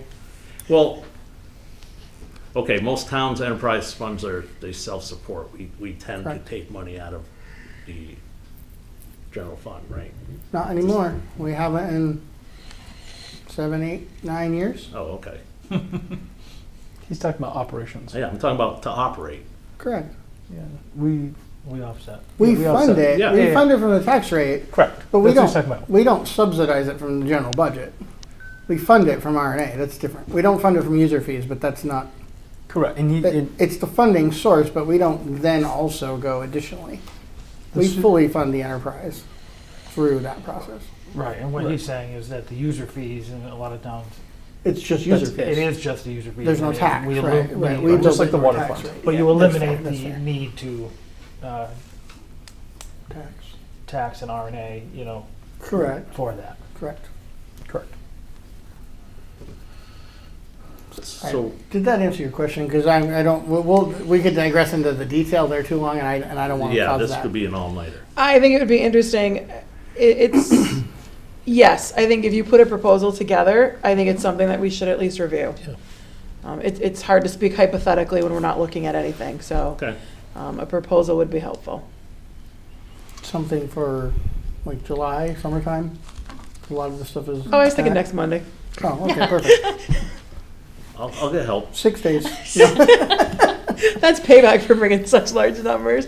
No, in all seriousness, yes, I would say this is the kind of thing that we would revisit in the off-season, so to speak. Right. So post-annual town election, town meeting.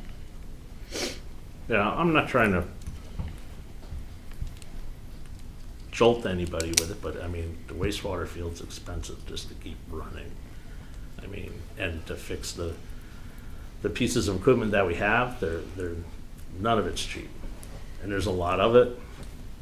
I mean, I know we're usually the highest electricity consuming entity in town, in most towns we are.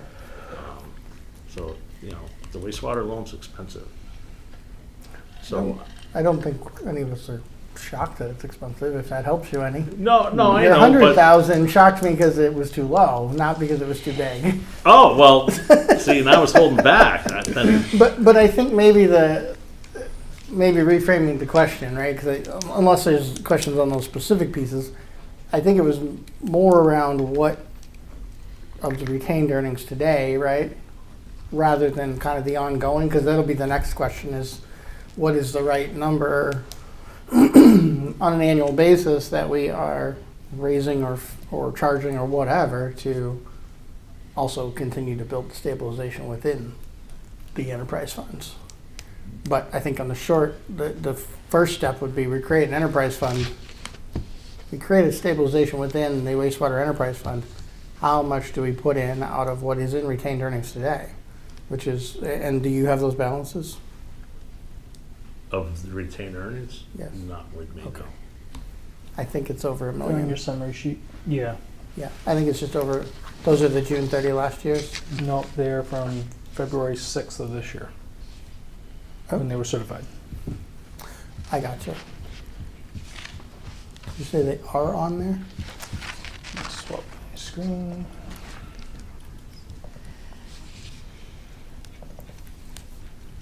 I'm looking in the wrong place, clearly. Yeah, not in the documents he sent for today. On the budget piece. In the packet? While you're looking, I'd Actually, like the to say, revenue sheet I sent you last week, I These- apologize, it's It on was today's. last- It was at last week. meeting, That's what I'm sorry. saying, wasn't for Go ahead, today's Dan. meeting. Okay, thank you. while you're looking it up, I just want to say, these numbers are huge. They're not in my budget, in my house. I don't talk about millions of dollars. But people will say, well, why you got $1 million sitting there in some account? Why you got it? Well, it partially answers the question when you can let them know that we have no choice but to keep these treatment plants operating. You can't just go back to dump stuff in the river. Correct. The law requires us to keep them going. So you know in the next 15 or 20 years, you're gonna have $30, $40 million worth of stuff that needs to be fixed over time, roughly.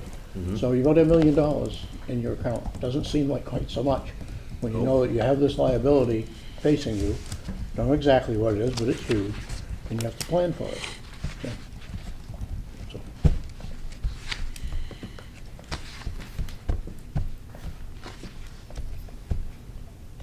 I'm forwarding it back out to all of you. You don't need to resend it. To me, I'll find it. I was gonna say retained earnings was 1 million. I mean, just a hair over for wastewater. What was it again, Scott? $1,004,502. And the water enterprise fund is 138,992 Thank you. as of February 6th. And that would have been net of all operating and capital approved for As the of current fiscal year. the end of the last fiscal year, so yes, as of June 30, closed. As of June 30 close, that was the balance after all operating expenses and all capital reservations and expenditures? And revenues have been received, correct. Right, okay. Doesn't incorporate any reductions from capital approved for the current fiscal year. That would be the only delta down in theory. Correct. Because we didn't fund operating from it Right. for this year. Okay. Plus any interest gains. Right. So something around $1 million and something around 140,000. So I think the more discrete, like today question, if you will, was about how much of that would you recommend being put in that carve out just for capital versus left in retained earnings? And I think you had one point about the retained earnings in the capital meeting. So retained earnings are typically not budgeted until they've been certified, and then they're up to you all and the voters. So I don't want to give the false assumption that we shouldn't leave a cushion in the bank accounts. If you try to move every penny that's available in there, you could have an impact on cash flow. Receipts don't always come on time. There's a whole host of reasons that something could be delayed or an expense is needed up front. And while we're still following the approved budget plan from the voters, having the available revenue in the fund allows that cash flow to continue.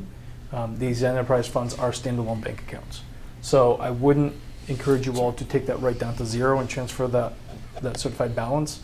I would keep at least 10% or something of that nature of these balances in the funds, just to have that cushion for cash flow purposes, but I think the rest you could transfer to an investment fund. And that was the question from a week or so ago, which was what's the value of keeping it in any of it in there? Right. It's to bridge cash flow between revenues and Correct. receipts and expenditures. Yeah. Is a piece of it because it allows it to be there to use, Correct. which is an important piece to not lose sight of. Yeah. So thank you for bringing it Yes. up because I wanted to make sure we had that. And I respect that 10% of $1 million versus 10% of $100,000 is going to feel very different in terms of the Yeah. cash flow flexibility. So maybe there's a little more, flexibility with that, but keep Do something. you happen to know off the top of your head if, well, we may not have had the systems or software to do it fully in the past. Do we have like a cash flow trend of, do we have a cash flow, do we keep like a monthly cash flows track? We have never reported on it, but we can do that. We can Our- easily report on it? Our cash flows are balanced every month, so yes. Okay. Yeah, we could do It that. may be good to do, Yeah. get an analysis of that to understand what the swings are. Because if it's swinging $50,000 in our $135,000 account, that's not going to be the same as it's doing it, you know, as 10% out of a $1 million account, so. Might need a tutorial on cash flow reports when we do that, but it's something to just look at kind of how does that ebb and flow versus receipts, and then what does that inform us to do?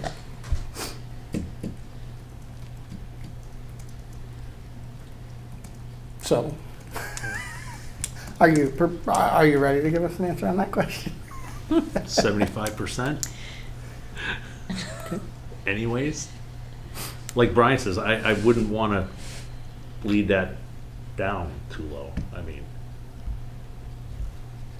And we'll be able to, whatever you choose, we'll be able to monitor and adjust. Questions on that for now? Nope. So that's your official recommendation would be 75%? To start, we heard to start. I would say at least, I mean, I'll do more. So if this is gonna be the start, and then after that, so the following year after or whatever, then you're just gonna adjust it more or less. So every year, this is gonna, the way I'm understanding what you're saying is every year this can change. Well, I'm glad you said that because we're talking about like how much of what's there now, Right, but after this year, if we do it, a lot less. then your number's a lot smaller, what's in there. So instead, should we be thinking about what is our policy around how much versus the operating budget every year? Or, you know, if the operating budget's $1 million in wastewater, let's say, is it not 75% of retained earnings goes in there, but we want to keep 25% of operating budget in retained earnings? That's what I Which is the exact same thing this year. Right. If you have $1 million and $1 million, it'd be 250,000 you leave in there either way. But next year, when there's only 310,000, Right. it would be keep 250 and move the balance, right? So that process long-term philosophy, we might want to start thinking about it in terms of something different. Either a minimum amount that should be in there or a percentage that should be in there every year, and then is the recommendation that the balance goes into capital every year. Because eventually we should raise more or fees or whatever that we have additional money to keep putting in there, Right. I guess or we run out of money. my thought would be, is what would be, I know we have to set the accounts up first, and then if we had like a special town meeting down the road, then we could fund them. So my question would be is what would be your recommendation to be for that first initial funding? And then I think post-budget season, we could work on the plan for going forward. So your seed money, what would you like that to be? What do you feel that should be? Now you're making me think the other way. 50% then? The philosophy piece didn't need to change your recommendation. If your recommendation was 75, that's fine for the first year. So it's up to you. Okay. I mean, we're just looking for what you want to recommend, and Tell you what, I feel like I'm really putting you on the spot. Take the week, think it over, and let us know by next Monday. Okay. and it's specifically how much of the retained earnings, based on what we know the balances are, would you recommend we put in a capital only? Yeah, I was gonna say, rather than a percentage of what's moving, just figure out what Just you give us a want. number. Just give a number of what you want to have held back for operating purposes, and then the balance is what it is, rather than just some arbitrary percentage. Okay. You know what the balances are, you know what you want to hold back. It's the same methodology that you're saying in subsequent years. Either way. We need to hold some in here for access to cash for, operating expenses. Leave that behind. The rest you can move it over as a one-time seed. That number will change next year, but the process will be the same each and every year. And it can change. So this is the first stab at it. Yeah. Yeah. Okay, for next Monday. And you can send it. I mean, unless you want, do you want me to talk to it or just give us a number? It's right? just a No, number. just the Yeah, number. just send us a number. Okay. You don't have to be. Email's fine. Okay. Before We'll go- Pete goes, can I ask a somewhat unrelated For- question, but when you're ready? For wastewater and for water. The two Two numbers. separate? Yeah. Yes, Yeah. right. Yes. Yes. We don't want the two waters to mix. No, and a million, you can't Hey, get I a million make out of brown, I make 138,000. brown water crystal clear. Or you're hired. You can have mine. Dan? Go Um, ahead. Yeah, when you said in 2009, some of the major things were replaced, how were they funded? Were they some grant funded or we funded? How'd that go? Do you recall? Borrow. It was a, It was a borrowing authority. yeah, It was a borrowing authority, Okay. For the water Chef. tank. Right. both. So your debt service on POTW number 1, you're still paying. And the water tank we just paid off, And the what, water tank you just Water finished tank paying. paid. last year, 2 years ago, something like that? A year ago, And yeah. we just added Arch Street. Yep. Yeah. So, Right. so we may not necessarily have to save $30 million in our own account. We probably plan on borrowing some, not all at once, but as these things go and they need to be fixed over 15, 20 years-ish. Probably. Some borrow, some not. Yeah. Okay. So I'm looking at, it's a good thing you get appointed here to make friends, because that can happen, but borrowing is part of the way you fund some of these things. Another way is you have it on the tax rate, and we all know what that entails. A third alternative, which is certainly, I'm sure that a lot of people wouldn't like it, would be if you had a sewer fee, whether it's based on water or, I don't know how you're based on people who have their own wells, but, you know, the sewer lines and pump station stuff that they're using. And so when you compare, my reason is kind of a long-term education process. When people are able to compare, if my tax bill was gonna go up $200, I'd be really ripping about it. But if instead I had to pay a sewer fee of $2,000, I might say, I'll take the $200 tax bill, you know? right. But if we don't have those rough comparisons, we don't know. They're impossible to figure out, because some's borrowing, some's not. But just a clue, I mean, what do other places pay for sewer fees? Not that I'm suggesting we should pay a sewer fee. I'm saying we should look at all the possibilities, and it may make it easier for people to understand, once they understand all the information, and make a more informed decision if we should need an override sometime, because you have to keep the plants fixed. You have to do it. So, and instead of, if they're listening to us by the thousands and they're learning this stuff, it's better than they get misinformation or no information, or they walk in and they think they know everything and they know very little about fact. So putting together those facts, I think, is an important thing to do. You don't have to do them by Monday. Okay, just my thought on the process. I know of no other town that does not have sewer fees. None. Leave it to Erving to be the anomaly. Of course.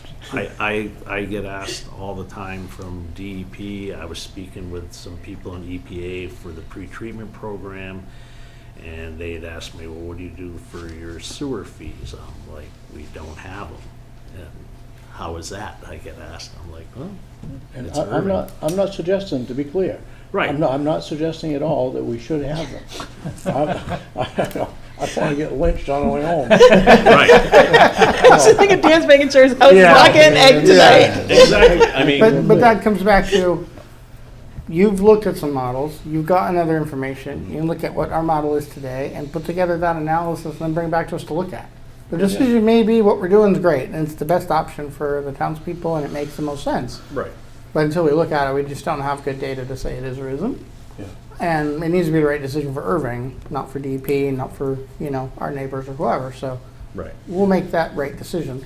Yep. The piece that I think you need to incorporate in that analysis, which you probably already are, but is what do some of the surrounding towns do in terms of excess every year that's towards future capital? Like they're billing rates that are above operating.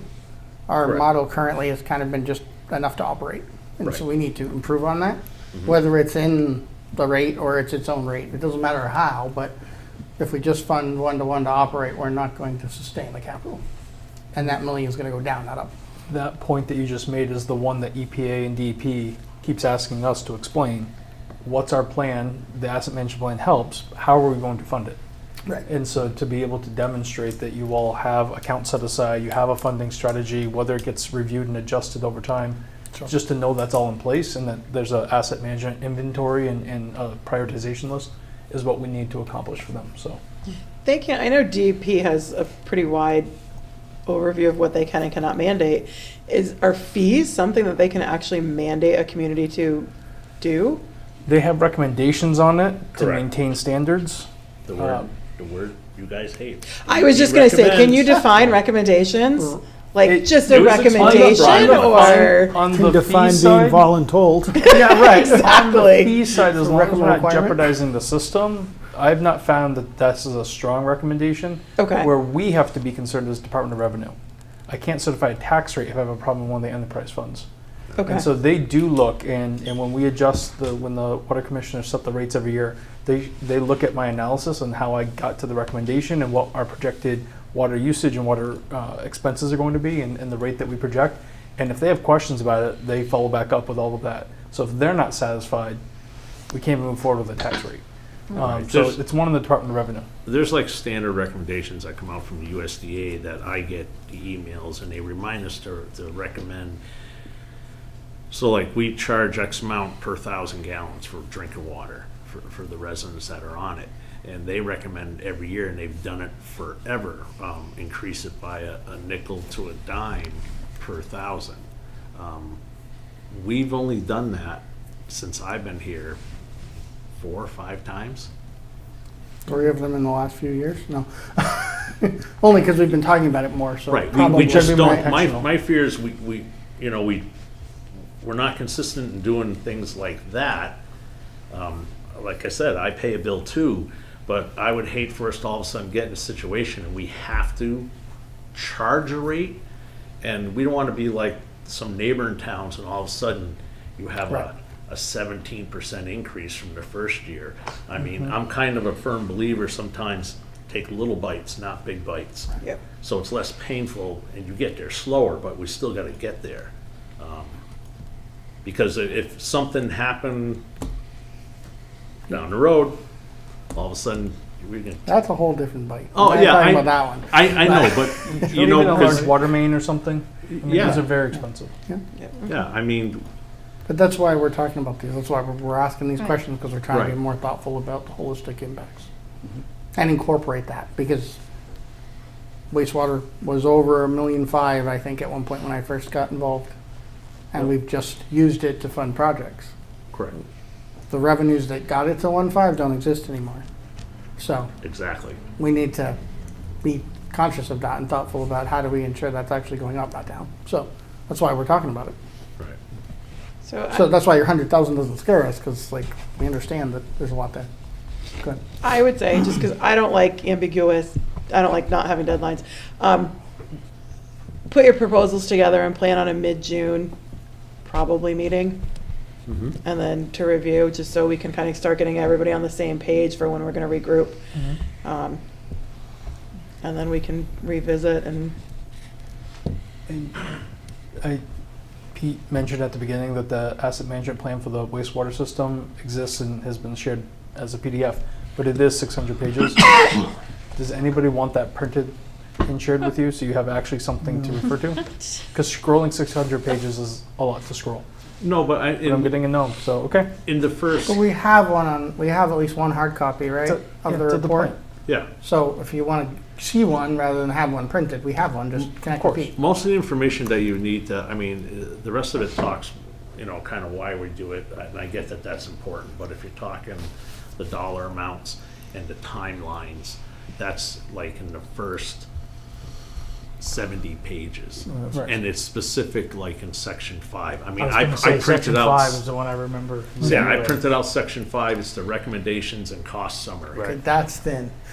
Does anybody want section 5 printed? I mean, this is, we this have is like 20 pages. But if anyone does, yeah. Okay. You can I mean, save the paper and toner and scroll through 20 pages. Okay. yeah, however you want to do it. Okay. Anything else for Pete? thank you for coming. Not a problem. Appreciate it. Appreciate it. Thank you. I thought I was going to scare you. I guess not. I mean, if it makes you feel better, there's the door, get out. No, I mean, Or, I mean, we're Don't glad come back you till next had it because we wanted to hear, so it was good to hear. So right. Okay. Well, any other questions? You know how to get a hold of me. we'll find you. Yep. We will Lay hunt it. you down. People didn't like being scared Stephen King would be out of business. Touche. All right. The rest of you can Thank enjoy. Have a you. good evening without me. Good night. Okay. Back to budget update. So is that it on capital? That was tangential, but capital for sure. Yep. Projected revenues, the 580 number. Obviously, there's still some unknowns in the receipts, but like it, don't like it, thoughts, changes, recommendations. I mean, knowing that we now have a solid 3% that we know, and that number is baked into how you got to the 580 as opposed to the 420 from last week, I say run with that. Agreed. If you're comfortable that Yeah. the 3% plus the other revenue sources, coming in for receipts will equate to that at a minimum. I'm sure there is some, it's still conservative, I would imagine. You're allowing for some leeway. Yeah, I'd say work with it.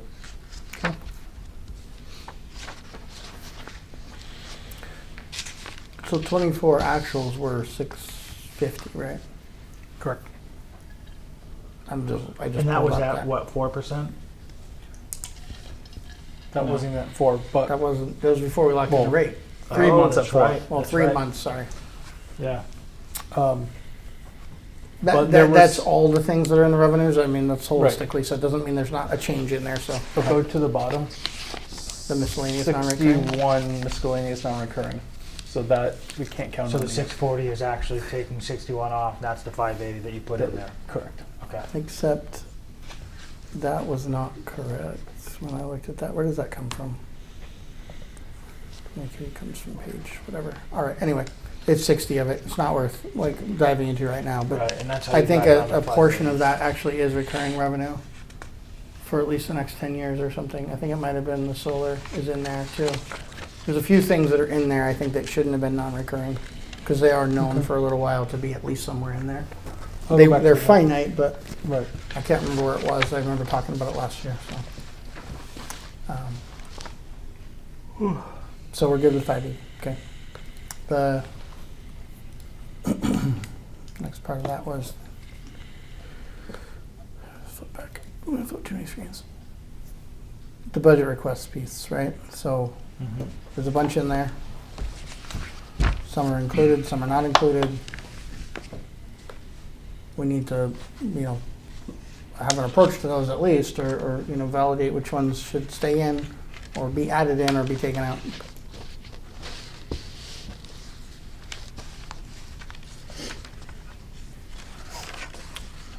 So one that is not in there that I think we should put in there, and again, because it's not related to anything other than status quo bills, operating expense is the library's 11,000. Agreed. It's just a number based on required operation. And so I think we need to have that as a placeholder that should go back in, which makes our deficit 34,000 and change, and then figure out how to balance it from there. Yep. At a minimum, there might be some other ones, but I saw that one jumped out, and immediately I said that one needs to be in there. And in the note there, Brian and I looked at this about on average in the last couple of years, about 4,000 a year. Now that we're finally generating the solar credits, and that's not indefinite; it does end, but at least that goes in the general fund. But it's into free cash. But its Offsetting. purpose was offsetting electric. You can't do it directly, but just understanding part of that 11 is coming back at 4. In a different way that can't be there. So correct. we should at least credit that in addition and really So- look at it. In theory, their request is really 7 Exactly. because they're getting that 4, but we just can't Right, credit the it 4 will be directly there to next them, year in so- free cash every year. We Yeah. just can't see it against Yeah. the cost. Tried multiple ways to figure it out, and To that be this able is to the put way. it in there. Yeah. we Can't just- receive it in like We enterprise front load it or- and then we get it back in free cash. We use it Exactly. to offset Yeah. something else later on. That's exactly it. Yeah. My only question would be, and I don't have prior meeting stuff with me, did that 11 also include the 20% that's going to affect the budget overall? I'm gonna double check. I believe her narrative said yes. I The thought it narrative did, said but I yes. don't remember for sure. That I was would in the look at February- Zobrio, but I timed out because I hadn't logged in. That's It in shut the down on- February 24th agenda packet. Let me double check.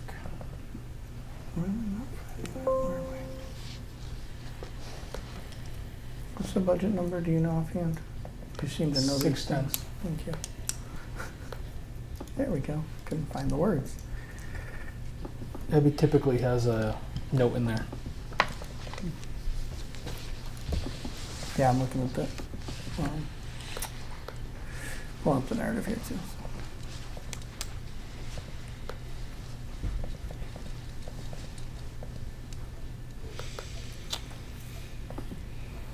Estimated 11,350 shortfall. Yeah.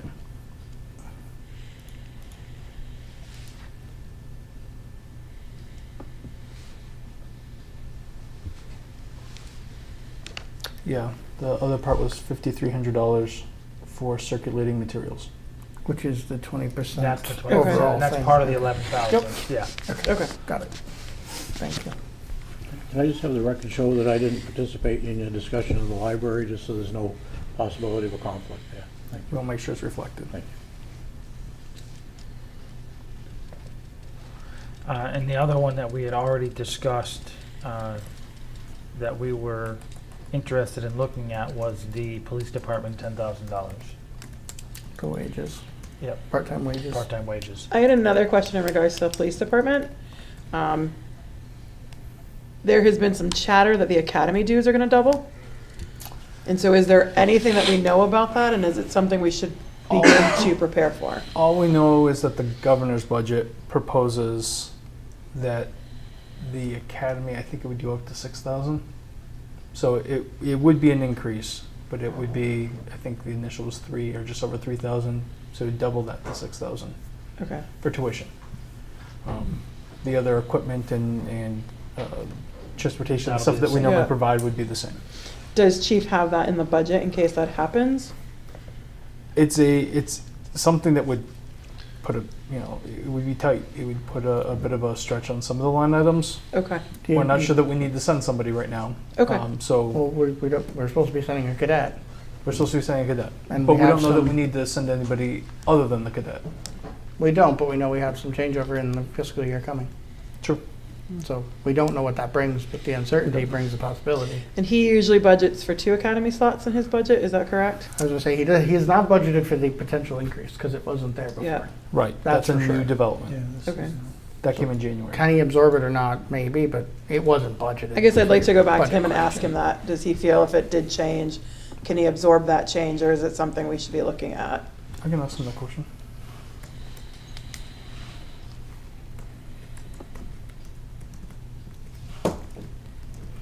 Are we, at the moment at least, obviously these things are not foregone because we gotta still balance the budget, but are we adding in the 10 at least? I would From a like to. I mean, Part-time wages standpoint? yeah, and we had discussed it when it was presented, and I said I supported it. I back called it then. more broadly, sorry. I Yeah. didn't, no offense, I agree. I think we do, but I meant more like finance and like thoughts on it. Because at some point we gotta balance it somewhere, if, you know. Mhm.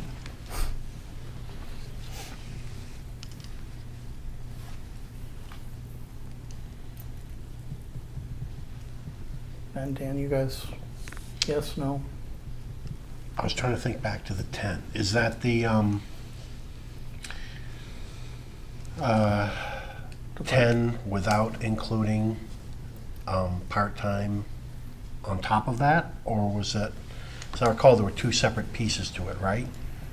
The 10 was the part-time increase. That wasn't for the individual would be coming back? Oh, so That's- you're saying whether or not it's 10 plus an additional Yeah. 6,000 that we talked about to Yeah. have additional part-timers? Yes. Okay, I'm sorry, I misunderstood what you were asking. It's, yes. The 10 would not affect the existing part-time wage, but Okay. other part-time wages, right? Okay. My recollection, the plus 10 would give us the ability to do that. Or was that 16? That was 16. 16. That's 10 Okay, was- this 10 is was- why this 10 request plus was the so line item messing that me was up. already there would be enough to satisfy the one staff The one, member okay. at X Part-time. number of hours for this coming year. which was the request that was originally made to you all. And then we all said 16. that would limit you for having any additional part-time staff should you want to pick one up. Correct. Currently, we don't have one, But we're trying. but we're trying. So yeah, it would be, I think we talked about 16 would actually get that whole so that you could have the one permanent part-timer that is scheduled and we know about, and then a line item for random shift coverage for other part-timers, should we have the ability to do that. So this is for the 10, not 16? Okay. Well, I mean, That's, I'll speak for myself. I don't know that we 100% ever got there as a board. but didn't. 16, I would recommend if we're going to put it in, we put it in 16. Let's put it in there and see if we can balance it. And if we really have a hard time balancing it. We can cut it back we can down to cut it 10. back down to 10. I mean. Okay. So that's 23, 33, 44, 60,000, give or take.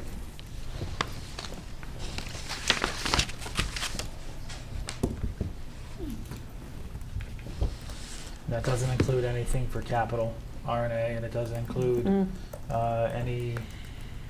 the final amount that we were settling on for the overlay.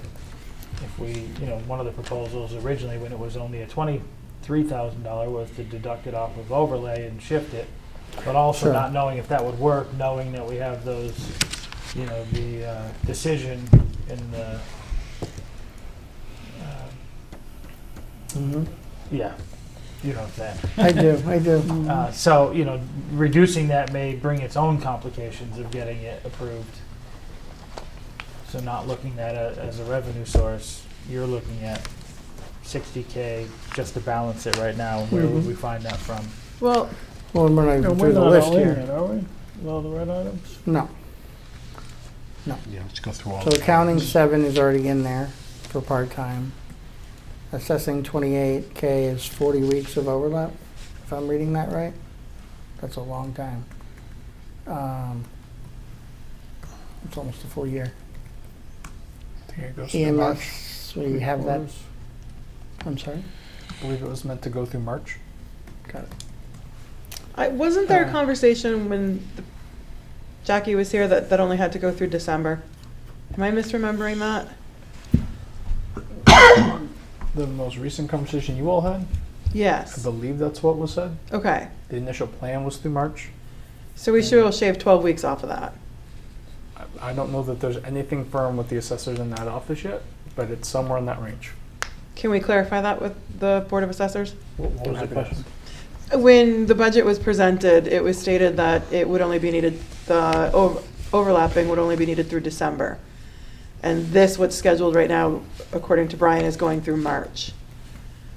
So is it possible to shave 12 weeks off of that overlap time if it is truly just needed till December? Okay, that would be a question best asked or answered by Jackie. Yeah. Well, the Board of Assessors needs to provide the budget Okay, recommendation, well, right? I we mean, what can they want to that. do. Yeah, we can do that. You guys want to speak with her about it, I get it, totally. Okay, all right. But it's budgeted at 9 months of overlap, is it 6, 9, 4, what's, if it's in flux, which it sounds like it is, right? Yeah, I Could you- agree, that's all right, we'll get you the answer. Okay. Okay, Thank you. For Monday? I'm sure. Okay, thank you.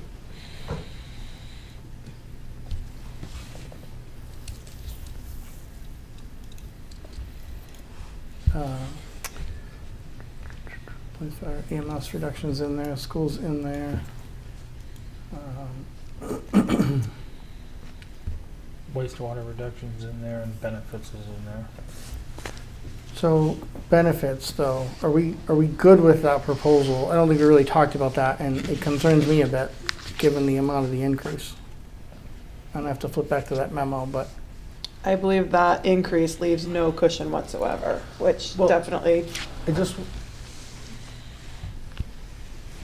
the treasurer initially came to you with information to try to explain what the potential liability is for eligible positions, but also noted that several eligible positions did not take benefits this past year, which led to a return in free cash. So you want to make sure that you have enough capacity to afford people the benefits that they are due. At the same point, you don't want cash just sitting there not being programmed. So how you strike that balance, I wish was more of a science, less of an art, but it may be something where you all have to go with what feels reasonable in this moment, and we'll have to monitor throughout the year. I'd hate for you all to over budget and not have people take advantage of those benefits. At the same point, I wouldn't want you to under budget and then we'll have a shortfall when we need it. What, out of curiosity, Brian, because I don't think we've ever run into this situation, let's just say that there was a sudden hiring influx and two people came, we had two extra people that came on board that we did not have benefits budgeted for. Obviously, if they elect benefits, we have to give it, we have to make that accommodation. What happens? Is that a special town meeting is called and that funding isn't approved, hopefully Correct. approved? Correct. I think we would Okay. go to a special town meeting and ask for a transfer. Would that delay the person's benefits? No, by law, they're entitled on the start. We would run that into a deficit. We'd run a Okay, deficit. all right. In worst case, they'd hold on free cash if we didn't, Okay. they'd hold back on their certified or whatever, a lot of different ways There's also the end of the. that we would get balanced by the state, if not by the Okay. voters And eventually. there's also the opportunity in the months of May and June for the FinCom and Select Board to jointly move money between some of the line items Yeah. to reconcile any deficits. So that may be Okay. another avenue. No risk of loss of benefits. Okay. Correct. My, Sorry. my concern and my point is, I understand what you're saying about, there's a full, excuse me, there's a full risk or potential liability if everyone picked the most expensive plan Right. next year in open enrollment, right? It can happen any year. That's not necessarily a reality, or some hedging, there always has to be. But I believe we also talked a few times last year about this, and was nearing double-digit employees that didn't get hired that possibly could take benefits that we did not have capacity for. That is true. Not all of them even got hired, hence some of our free cash. If that changed in this year and into next year, then we could end up with a deficit, because that balance is a fine line. So I just want to caution that it isn't all just hedging against potential plans that have never been taken yet. It's also hedging against employees that haven't even been hired, who will have an option. Yes, and in years past, and I want to say last year was part of this, part of that number that was in there was allowing for hires to happen on both the benefit side and the payroll side of it. So some of those were accounted for in that number, as some of those are accounted for in this, not as many. Right. But we had that breakdown last year saying there are, this is X number of employees that are actively in it. Those are known costs.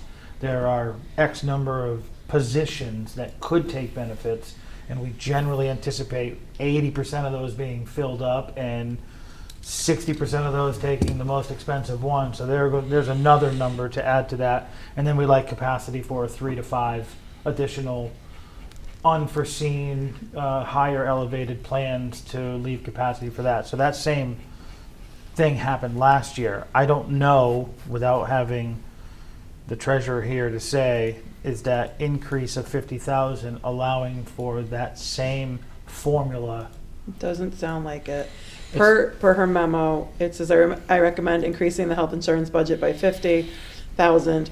However, this would leave no additional capacity for new hires or current employees enrolling during open enrollment. Okay, so this is flatlining it for what we know as Yeah. known expenses Yeah. based on the substantial increase from. Yeah. Okay. Is it clear in there if new hires means unanticipated positions or even anticipated not filled? Because that's even worse. That's the one I'm talking about. That's the one I'm most worried about, is not only do we not having capacity for changes, but are we at least covering capacity for those who haven't hired that we plan to? I That's a would- bigger concern. Take that as no, given how this reads to me, but that's just my interpretation. Well, Brian, can we we should ask? ask that question, Yeah, I was gonna say, Okay. can we ask you that question? Because you may have had a conversation with the treasurer on this. or at least bring it back to the treasurer if not. Yes. The $50,000 increase, her narrative said that this is basically flatlining it for not leaving any room for additional hires or New hires new or plan hires or changes. plan changes. But is that number, is there already embedded in there for vacancies that are, that are still to be hired for? So when they say new hires, it's new above and beyond what we're already anticipating? Or is it new hires where none of that was baked in? If the school still had 5 employees, if the, highway department had 1, if, police department had 1, are those baked in? to that whole ask? And when she says new hires, it's above and beyond that? Or is it, we cannot hire a single staff member anywhere? My understanding was the first version that you explained, but let me ask her to double Okay, check. that's what I thought, is that she bakes in the vacancies as if there's taking a plan. And there's a placeholder there. Correct. This 50 allows that to still happen, but if there's additional hires above and beyond that, there is no capacity. That was my understanding. Okay. But let me just double check with her.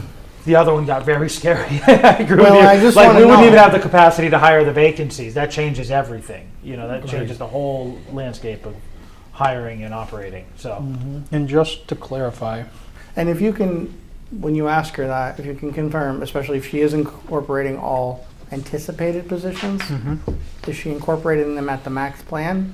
Is she incorporating them at the ratio we normally have of 75% take the average plan? Like, kind of what's, I don't need the whole model, but just directionally, what does that mean? I know Does that mean historically- everybody's the highest, so there's a little capacity for plan change, because probably not everybody takes that? I think historically she uses 21,000, which is a percentage.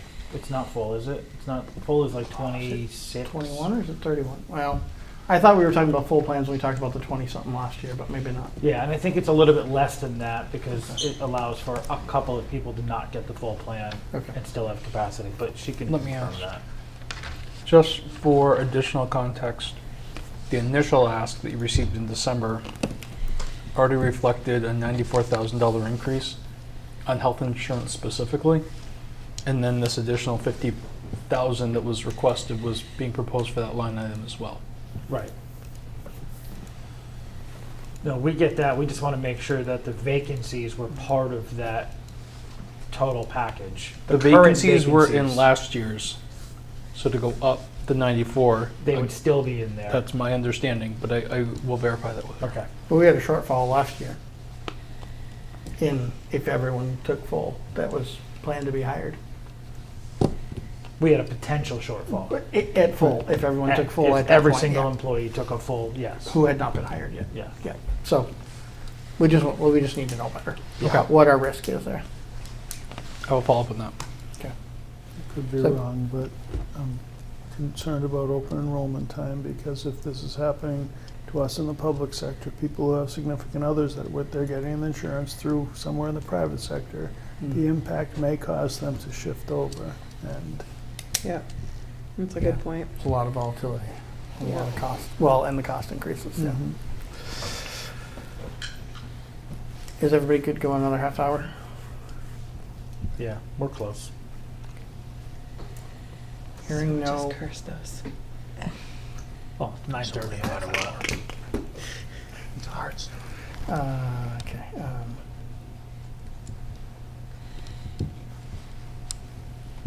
Fire department? I'm just going down the list. Yep. Thanks. That's the 57,000. Yeah. Yeah. It kills me because I was an advocate for this and I really do think it's needed. I'm just not sure we can balance it with it in there.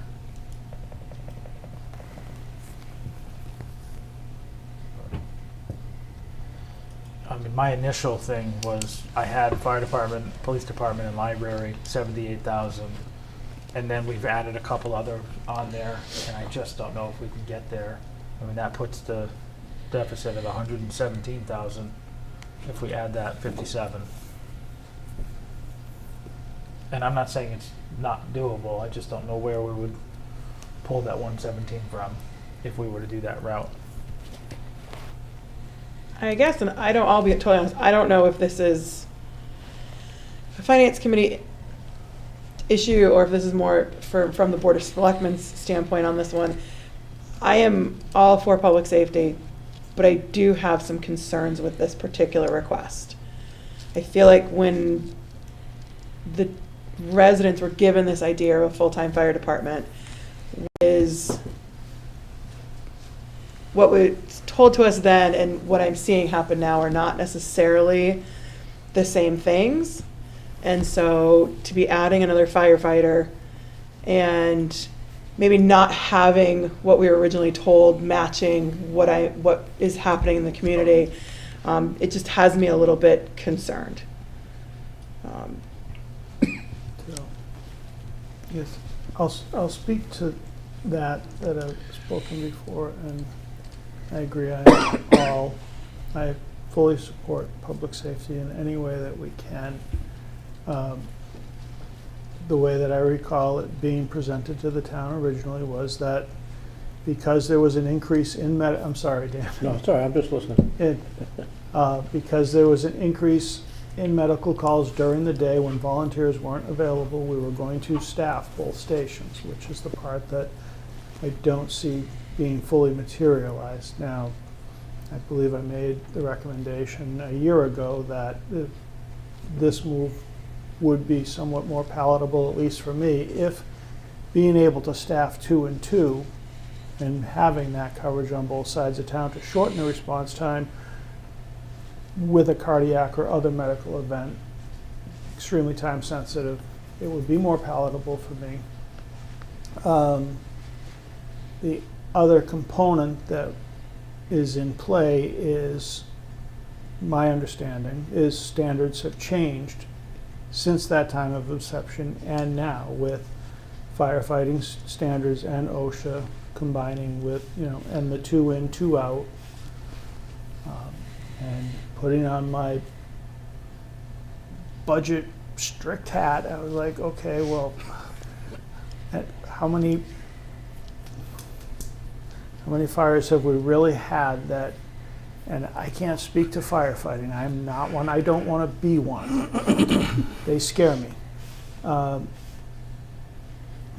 But how many have we had that would require that 2 in, 2 out attack, or what are other options if we couldn't deliver that type of attack on an event? But I guess when I come right back to it is I can't answer those questions, so like the conversations we had with our water and our highway supers, we have to defer to our subject matter experts, and if that's what he's recommending, and that's what current standards are, I can accept that part of change as something we have to recalculate, whether or not what was originally sold to us versus what has materialized is matched or not. Right. So he did speak to that with the regulation change, or the recommended change of the 2 in, 2 out, and that they could still function knowing that we do have on-call, we do have mutual aid. They could start to roll it with what they have, and others would meet there. So it is feasible to do it. This request makes it so that we are not reliant on outside help in order to satisfy that, so you don't get to those calls and then wait because the mutual aid or the outside help is not there in a timely manner. So that was the crux of how that came. Can they function without it? Sure.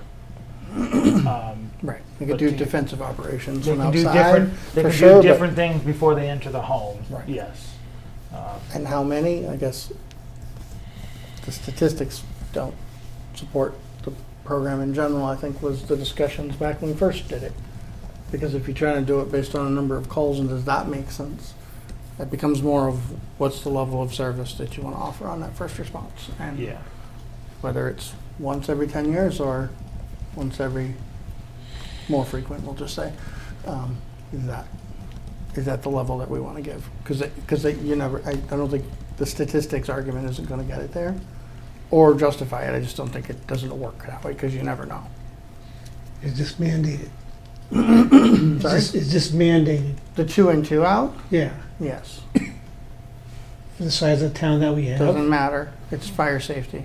Yeah. It's the safety of the firefighters. You can't send In 2 order in to have unless 2 you in, have 2 2 out, yeah. outside. Okay, so For their let's go back, safety. let's go back to the benefit portion. Because then you have more people who need help in the building Let's go potentially. back to the benefit portion. You were just saying we don't have enough capacity in benefits, Maybe.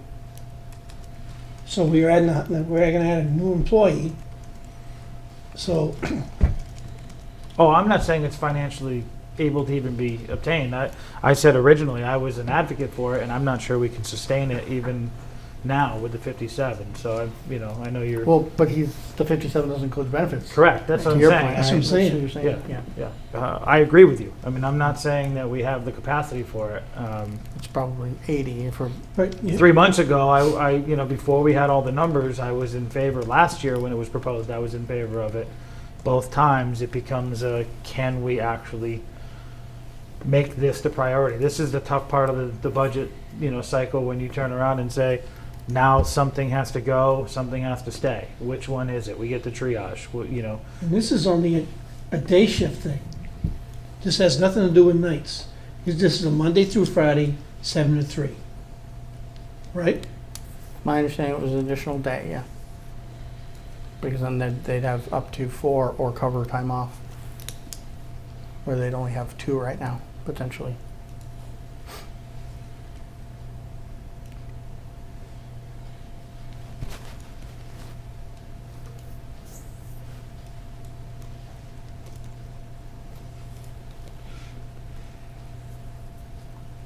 I think what we need to do is go through the process of looking at where the potential offsets are for the things that we've already decided that we want to put in the budget. And currently, we're looking for about 60,000.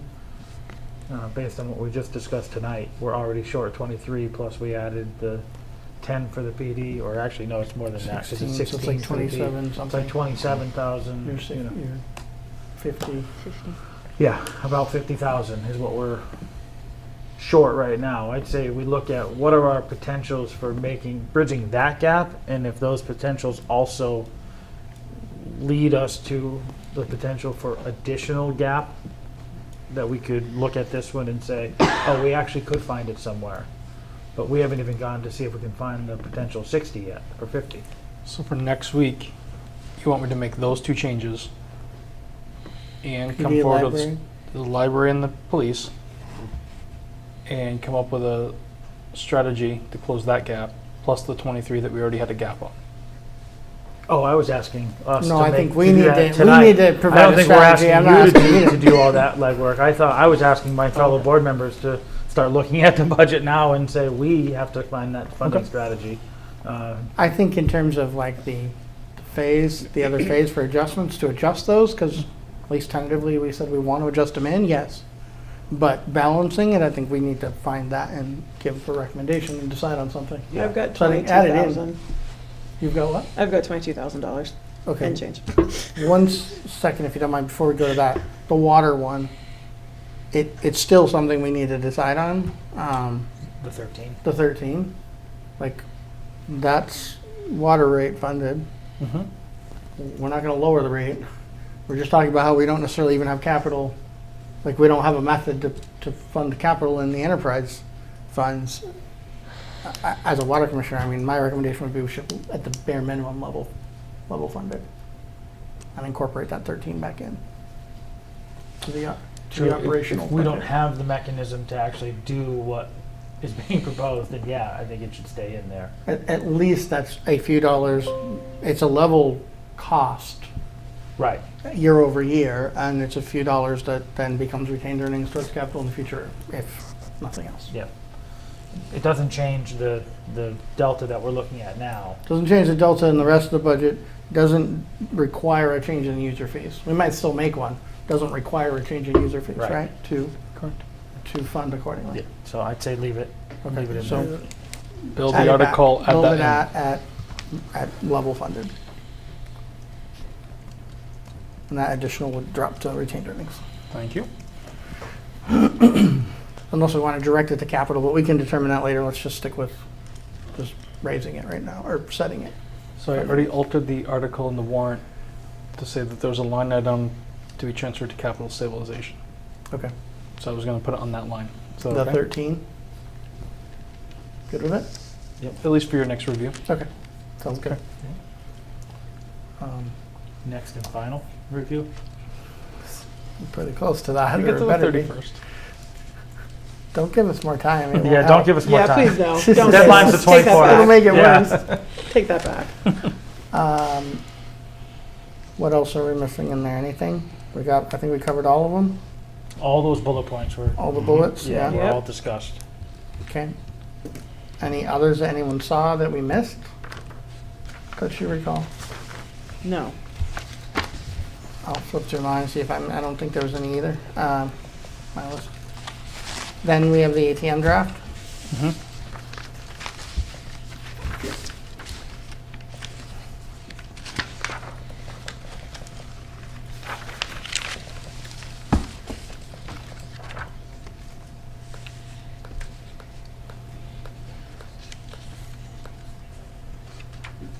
So the finance committee asked me to send you all the email from FRCOG last week. I believe I did that, and I reattached the presentation slides. They're in your printouts. I don't know if that helped you all with your decision on their request.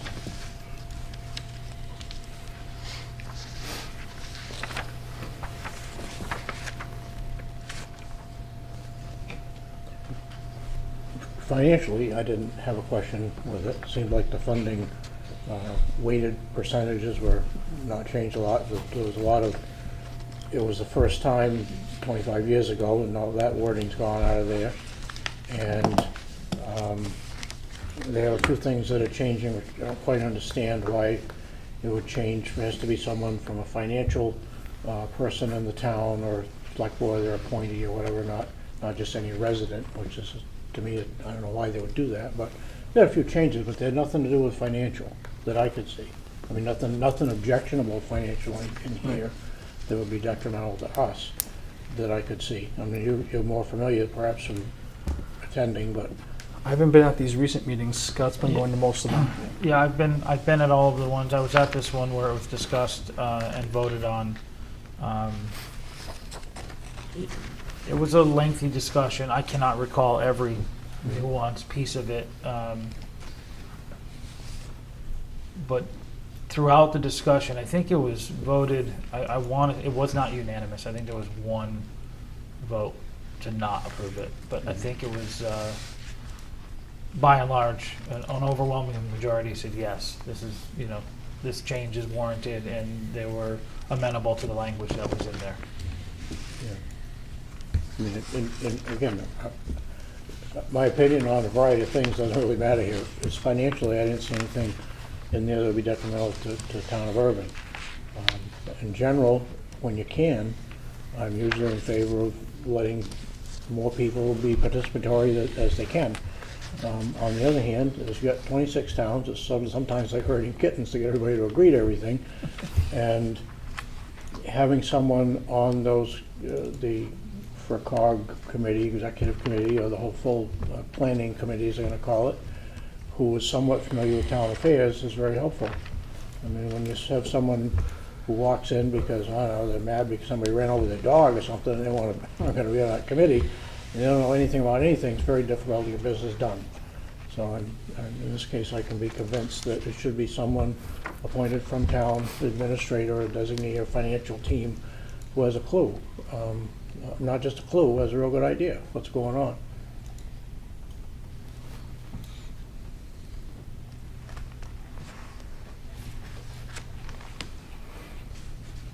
Any other comments, concerns, thoughts, recommendations?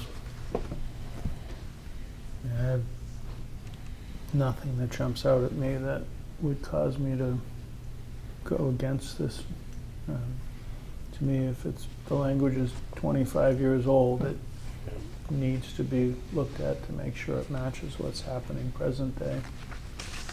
I would move that the finance committee recommend approval of this, because there is something financial here, but there's no big change financially. There's Second that. motion and a second. All in favor? Aye. I'm not hearing anything, nor do I have anything from the board that's like, we wouldn't put it forth to the voters, or, think that it's logical, so I think we give them, we put it out there, and we have the information, make sure it's readily available at a time, and can provide any further, or direction to further resources if they have questions, but Okay. at this point, we'll put it in. All right, I'll make that revision. Then open items, you had appropriation, you had added appropriation for capital, water and wastewater stabilizations, the rapid entry for fire access. The FERCog one was the first, open, so we just said yes to that, put that on. We don't have guidance yet from the assessor's office on the veterans tax exemption, so holding. And when I was talking to Jackie today, it sounds like the next meeting's in April. So I'm not sure if we're gonna have that for the annual town meeting. Okay, well, if we don't have it by, probably next week, a recommendation, then we probably won't make the annual. But it could be considered Even for a though we have one special. more meeting, we're gonna be finalized, we're not gonna be adding new articles at that Yeah. point. So if we don't have something like in draft form on the draft that we're planning to, Right. by next meeting, I don't think it goes on No. at this point. This But is if it the- comes in after, it could be held for a special consideration. Yeah, well, whenever we have one, yep. It's the veterans thing you're talking about? The HERO Act? Yeah. Correct. I think we were still looking for the recommendation from the Board of Assessors on the two subsections. Okay. I think Jackie's gonna provide more information right away, Okay. a chart, but there will not be a recommendation from the Board of Assessors. I recuse myself because I benefit from that to some degree. Okay. I'd like to come here and talk about it with no official hat on, but she'll work up the numbers and get them to you right away and ask you. So there won't be a recommendation from the Board of Assessors. There's only two of us, and I have to Oh, recuse. short member, okay. Yeah, so I have to recuse. Yep, I yep. didn't understand it that way. Okay, thank you for that. Yeah, and necessity doesn't apply there, so got it. So That if- makes sense. All So right. if I have it for next week, do you want to see it still?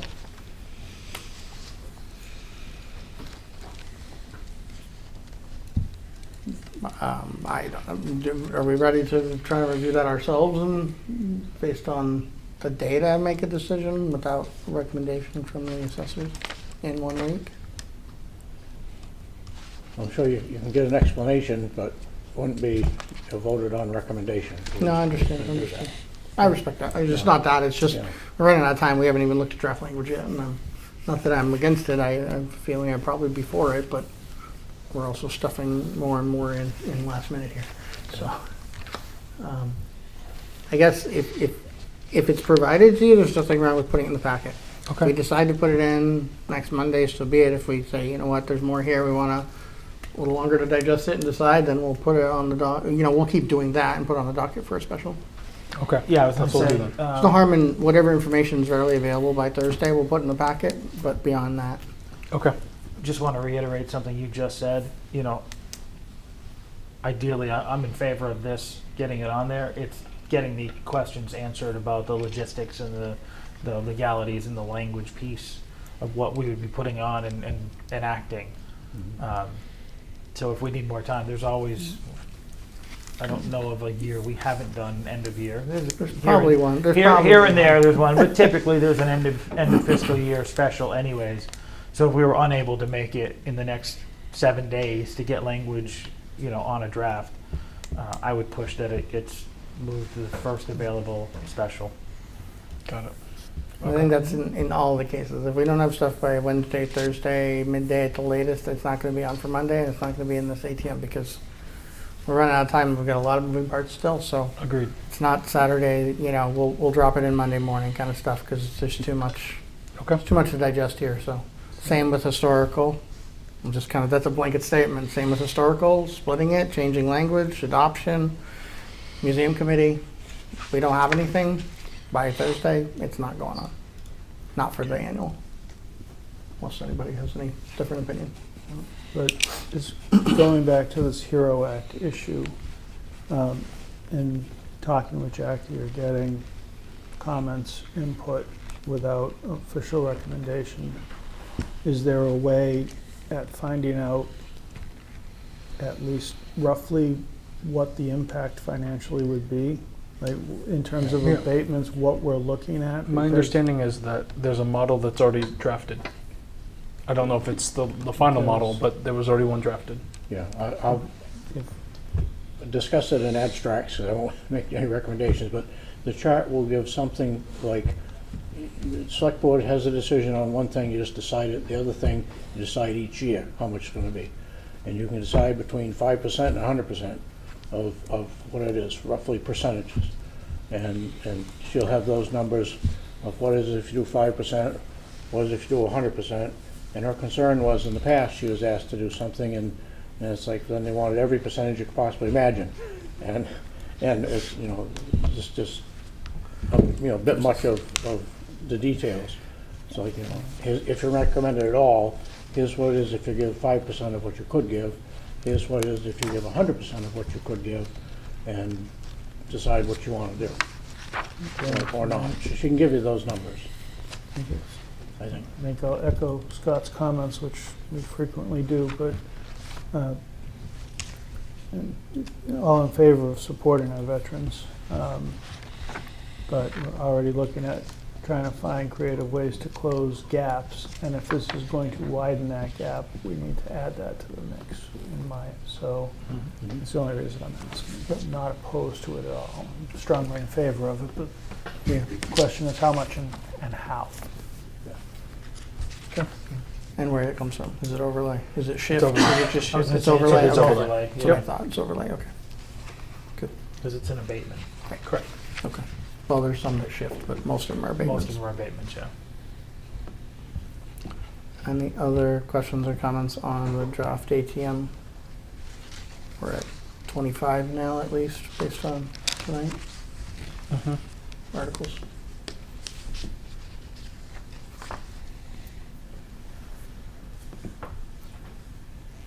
Seems pretty straightforward.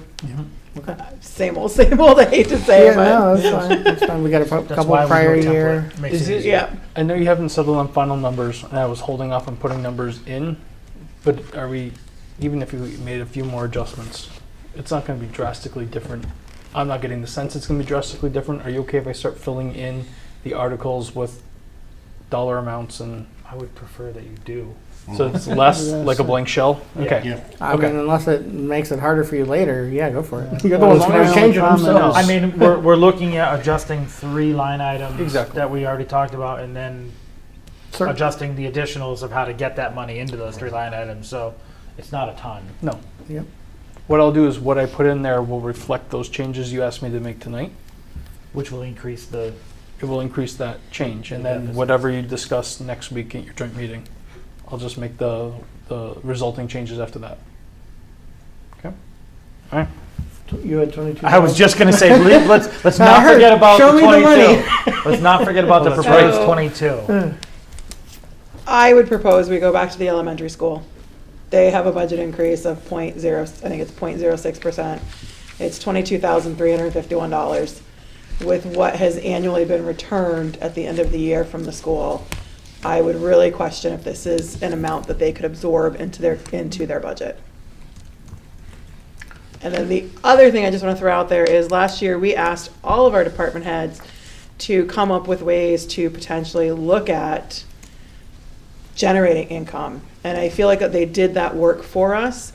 And in a lot of those instances, we never went back and actually had those conversations with them. And this is our second year where we're looking at, significant cuts to the budget again. And I feel like we would be very remiss to not look at some of those proposals that were presented. From a year ago? Year and a half Last ago? budget season. Last season, Yeah. yeah, in the fall. Yeah. Yeah. I think the recommendations are in the narratives. There was This a s- year? Or the last year? Last year's narratives, we added the revenue section. Yeah.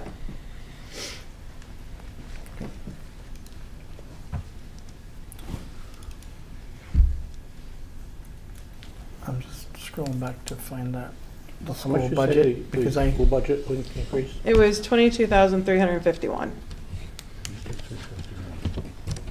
there was something in those numbers, though. I remember thinking it back then. It didn't make sense that there was an increase at all to me in one of the sheets, and One of their biggest increase looked like to be in maintenance, I think was like almost $18,000.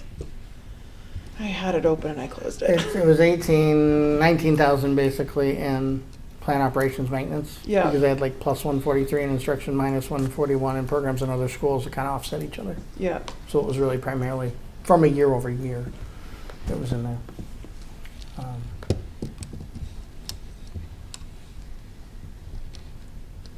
I mean, I just can't help but I know Caitlin did a great job of explaining where a bulk of their free cash came from for us. But I just can't help but wonder if that is still I would think they could find $23,000 in their budget. We didn't, like, we talked about free cash in the past, but we didn't go through. We talked about the drivers high level, that a lot of them were like unfilled staffing and Correct. things, but we didn't really go through the detail, like department by department either, so to kind of see a little more of that. But I know a large portion, I don't know how much was secondary versus primary that came back from school, but I think it was it 400 or 500 of that? To just kind of to your point, I don't know how much out of elementary specifically in the entire school budget, but a big chunk of that is from there.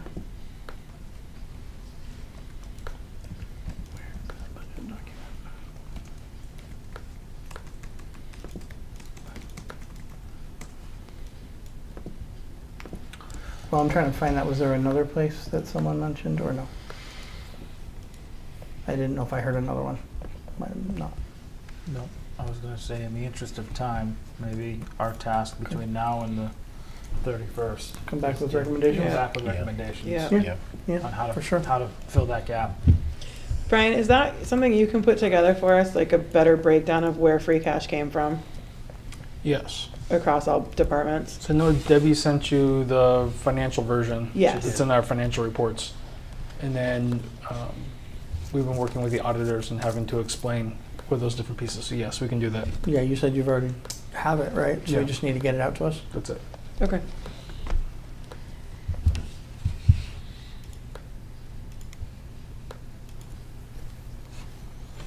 Okay. Any others? Anything else? Motion? To adjourn. Second. I didn't leave anything. Oh, you have to read before, It was before, it was just a question. before I call for that vote. Yes, thank you for that. I have one item. There's one more thing. For everyone, the tens of thousands who are still watching, we have our 5th anniversary of the new library building. Celebration on Sunday, March 30th from 1 to 3 p.m. So welcome everyone to come to the public library and join us for festivities and celebration of that building. Pass the word around, please. Thank you, Greg. Now With I that, will formally I will- make a motion to adjourn. I heard a second too, so I second will. that. Hey, all those in favor? Aye. That sounded like everyone. So with that, thank you Finance all. committee is already Have a good evening. That's the most resounding aye I've heard in a long I don't time. think there was a need to call for